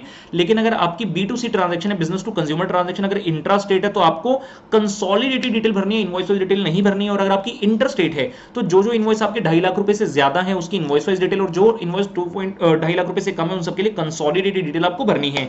इनवॉइस जो है आपको पूरे का पूरा अपलोड नहीं करना है, स्कैन कॉपी अपलोड नहीं करना है, आपको कुछ प्रिस्क्राइब फील्ड होंगी सिर्फ उन्हीं को अपलोड करना है, और आपको लास्ट डेट तक वेट करने की जरूरत नहीं है। जैसे जैसे आप भरना चाहें ड्यूरिंग द टैक्स पीरियड वैसे वैसे आप इन्फॉर्मेशन चाहे डेली या वीकली इन्फॉर्मेशन जो है भर सकते हैं। एक बार आपने इन्फॉर्मेशन भर दी, हो सकता है आपसे गलत भरी गई हो तो आप उसका रेक्टिफिकेशन भी कर सकते हैं। किसी भी एक साल में जितनी इनवॉइस भरी है उनका रेक्टिफिकेशन कब तक आपको अलाउड है, अगले साल का जो सितंबर मंथ आ रहा है उसकी जो रिटर्न आप भरेंगे उस डेट तक, और सितंबर की रिटर्न को भरने का समय होता है आपका 20 अक्टूबर तक। तो 20 अक्टूबर से पहले पहले जो है आप उसका एक डेट आएगा, या तो वो वाले डेट हो गया मतलब सितंबर की रिटर्न आप कब फाइल कर रहे हैं, या फिर जो आपकी डेट है फाइलिंग द एनुअल रिटर्न वो वाली डेट विचएवर इज अर्लियर, दोनों में से जो विचएवर इज अर्लियर होगा उसके अकॉर्डिंगली आपको जो है रेक्टिफिकेशन कर देनी है। फिर आते हैं इसके बाद जो रिटर्न आपको भरनी है कॉम्पोजिशन पर्सन को सेक्शन 39 के अंडर, तो उस कॉम्पोजिशन जो पर्सन है उसको रिटर्न भरने के लिए फॉर्म नंबर है GSTR 4, इलेक्ट्रॉनिकली ही भरनी है, कॉमन पोर्टल भरनी है, लेकिन इनका जो रिटर्न है वो मंथली नहीं है, ये क्वार्टरली रिटर्न है। जब भी आपका क्वार्टर खत्म हो गया उससे अगला जो महीना आ रहा होगा उसकी 18th तक आपको कॉम्पोजिशन की रिटर्न भरनी है। ध्यान रखना कि जो इनवर्ट सप्लाईज होंगे, क्योंकि इनवर्ट की चाहे आपकी इंटर स्टेट भी इंट्रा स्टेट तो हो ही सकते हैं, इंटर स्टेट भी आउटवर्ड जो है परचेज आपके हो सकते हैं, ठीक है ना, परचेज आपके हो सकते हैं, मतलब सॉरी आउटवर्ड मैंने यूज किया, इनवर्ड सप्लाई जो है वो आपकी इंटरस्टेट भी हो सकती है। तो यानी कि इसमें CGST, SGST और IGST तीनों तरह के कंपोनेंट हो सकते हैं, लेकिन जब बात आती है आउटवर्ड सप्लाई की तो उसमें सिर्फ CGST और SGST हो सकता है, IGST नहीं हो सकता, क्योंकि कंपोजिशन डीलर को इंटरस्टेट आउटवर्ड सप्लाई अलाउड नहीं है। और इलेक्ट्रॉनिक क्रेडिट लेजर का यहाँ पर कोई काम नहीं होगा, क्योंकि हम जानते हैं कंपोजिशन टैक्स डीलर जो है वो ITC की चेन में एंटर नहीं कर सकता, तो ITC का यूज आपके लिए बिल्कुल भी नहीं होगा। उसके बाद आते हैं जो रिटर्न भरी जाती है किसके द्वारा, आपके जो NRTP है उनकी रिटर्न की अगर हम बात करें, NRTP को रिटर्न भरने के लिए जो फॉर्म नंबर है that is GST number 5, electronically आपको रिटर्न अपनी भरनी होगी। और इसका समय कितना है, जिस दिन आपका रजिस्ट्रेशन पीरियड खत्म हो गया उसके 7 दिन के अंदर, या फिर जिस महीने में आपका ये खत्म हुआ था उसके 20 दिन के अंदर, विचएवर इज अर्लियर, इस तरह से आपको जो है अपनी रिटर्न भरनी होगी, फाइनल रिटर्न। फिर आते हैं सेक्शन नंबर 44 पर जो की बात करता है एनुअल रिटर्न की, जो कि बहुत बेहद बेहद बेहद इंपॉर्टेंट है। एनुअल रिटर्न किसको भरनी है, हर तरह के टैक्स पेयर को भरनी है जो GST 1 भर रहे थे, लेकिन किसको जरूरत नहीं है, CTP को नहीं भरना है, NRTP को नहीं भरना, ISD को नहीं भरना, और इतने ही पॉइंट आप याद रखें तो चलेगा। और एनुअल रिटर्न का समय कब तक होता है, जो भी एक फाइनेंशियल ईयर आपका खत्म हो गया उसके आगे जो 31 दिसंबर आ रही है वो आपकी ड्यू डेट होती है। इलेक्ट्रॉनिकली आपको भरना होगा, फॉर्म नंबर होता है GSTR 9 के अंडर आपको इसको भरना है। अगर आप नॉर्मल सप्लाई है, अगर आप कंपोजिशन वाले सप्लाई है तो नाम हो जाता है GSTR 9A। और यहाँ पर ध्यान रखना कि आपको साथ में एक रिकॉन्सिलिएशन स्टेटमेंट भी लगाना पड़ता है, किस चीज के लिए, कि जो वैल्यू आपने अपनी GST की रिटर्न में लिखी है वो वाली वैल्यू की आपकी ऑडिटेड फाइनेंशियल स्टेटमेंट से मैच करती है, तो उसके लिए आपको एक रिकॉन्सिलिएशन स्टेटमेंट बनाना पड़ेगा। किन लोगों को जो एनुअल रिटर्न दे रहे हैं, लेकिन रिकॉन्सिलिएशन स्टेटमेंट किसके लिए जरूरी है, जिन लोगों को अपना अकाउंट्स का ऑडिट कराना कंपल्सरी, अकाउंट्स का ऑडिट कराना कंपल्सरी उन लोगों के लिए है जिनका कि साल के दौरान टर्नओवर 2 करोड़ से ज्यादा होगा। तो अगर आपका टर्नओवर 2 करोड़ से ज्यादा है तो आपको उस केस में एक रिकंसिलिएशन स्टेटमेंट साथ में जमा कराना होगा, जिसके कारण आपकी ऑडिटेड फाइनेंशियल स्टेटमेंट की वैल्यू को हम मैच करेंगे उस वैल्यू के जो कि आपने हमारी GST की रिटर्न में भरी है। मींस जब आप एनुअल रिटर्न भरेंगे तो आपको साथ में एक ऑडिटेड फाइनेंशियल स्टेटमेंट जमा कराना और साथ में एक रिकंसिलिएशन स्टेटमेंट भी देना होगा। उसके बाद आते हैं बेटा आपका सेक्शन नंबर 45 पर जो बात करते हैं फाइनल रिटर्न की, जैसे कि नाम से क्लियर है फाइनल रिटर्न, यानी कि फाइनल जिंदगी में रिटर्न भरे आप GSTR की, आपके बिजनेस की जो रजिस्ट्रेशन है या तो आपने खुद से सरेंडर कर दिया फिर वो कैंसिल हो गई है, उस केस में आपको सेक्शन 45 के अकॉर्डिंगली फाइनल रिटर्न भरना होगा, जिसके लिए नंबर यूज होगा GSTR 10, इलेक्ट्रॉनिकली कॉमन पोर्टल पर भरना होगा। और इसके लिए समय आपको कितना दिया गया, within 3 months from the date of cancellation, जब एक्चुअल कैंसिलेशन हो गई, या फिर date of order of cancellation whichever is later. यहां पर ध्यान रखेंगे सब जगह जहां पर 2 डेट्स हैं विच एवर इज अर्लियर होता है, फाइनल रिटर्न में विच एवर इज लेटर है। और फाइनली आपका सेक्शन नंबर 47 जहां पर हम बात करते हैं लेट फीस के बारे में। अगर आपने जो डिले किया है वो एनुअल रिटर्न में डिले किया है, यानी कि सेक्शन 44 का फॉल्ट आपने आपने किया तो उस केस में जो लेट फीस आपको भरनी होगी दैट इज ₹100 पर डे, लेकिन मैक्सिमम कितना हो सकता है 0.25% of the turnover in state, 0.25% of the turnover in state maximum इतना अमाउंट बनेगा, लेकिन 100 पर डे होगा। उसके बाद आता है अगर आपने इसके अलावा किसी और रिटर्न में डिफॉल्ट किया है, सेक्शन 37 था जैसे आउटवर्ड सप्लाई एक्सेट्रा, तो उनकी रिटर्न में अगर डिफॉल्ट किया तो फिर से ₹100 का फॉल्ट, ₹100 की लेट फीस आपको पर डे लगेगी, लेकिन मैक्सिमम ये अमाउंट कितना होगा ₹5000। तो बेटा इसी के साथ हम इस लेक्चर को यहाँ पर खत्म करते हैं। ईवी बिल का टॉपिक मैं यहाँ पर डिस्कस नहीं कर रहा हूं बिकॉज आई वांट कि ईवी बिल का फुल फ्लेज वीडियो देख लें, बेहद इंपॉर्टेंट है, एग्जाम में क्वेश्चन डेफिनेटली आएगा, यूट्यूब चैनल पर अपलोडेड है। साथ में मैराथन आई होप आप लोगों ने देख लिया, नहीं देखा तो जरूर देख लीजिएगा। With this I take the leave, all the best for your exam and अच्छा पेपर करके आइए, डेफिनेटली आपके full out of full marks GST में आ सकते हैं। Thank you guys.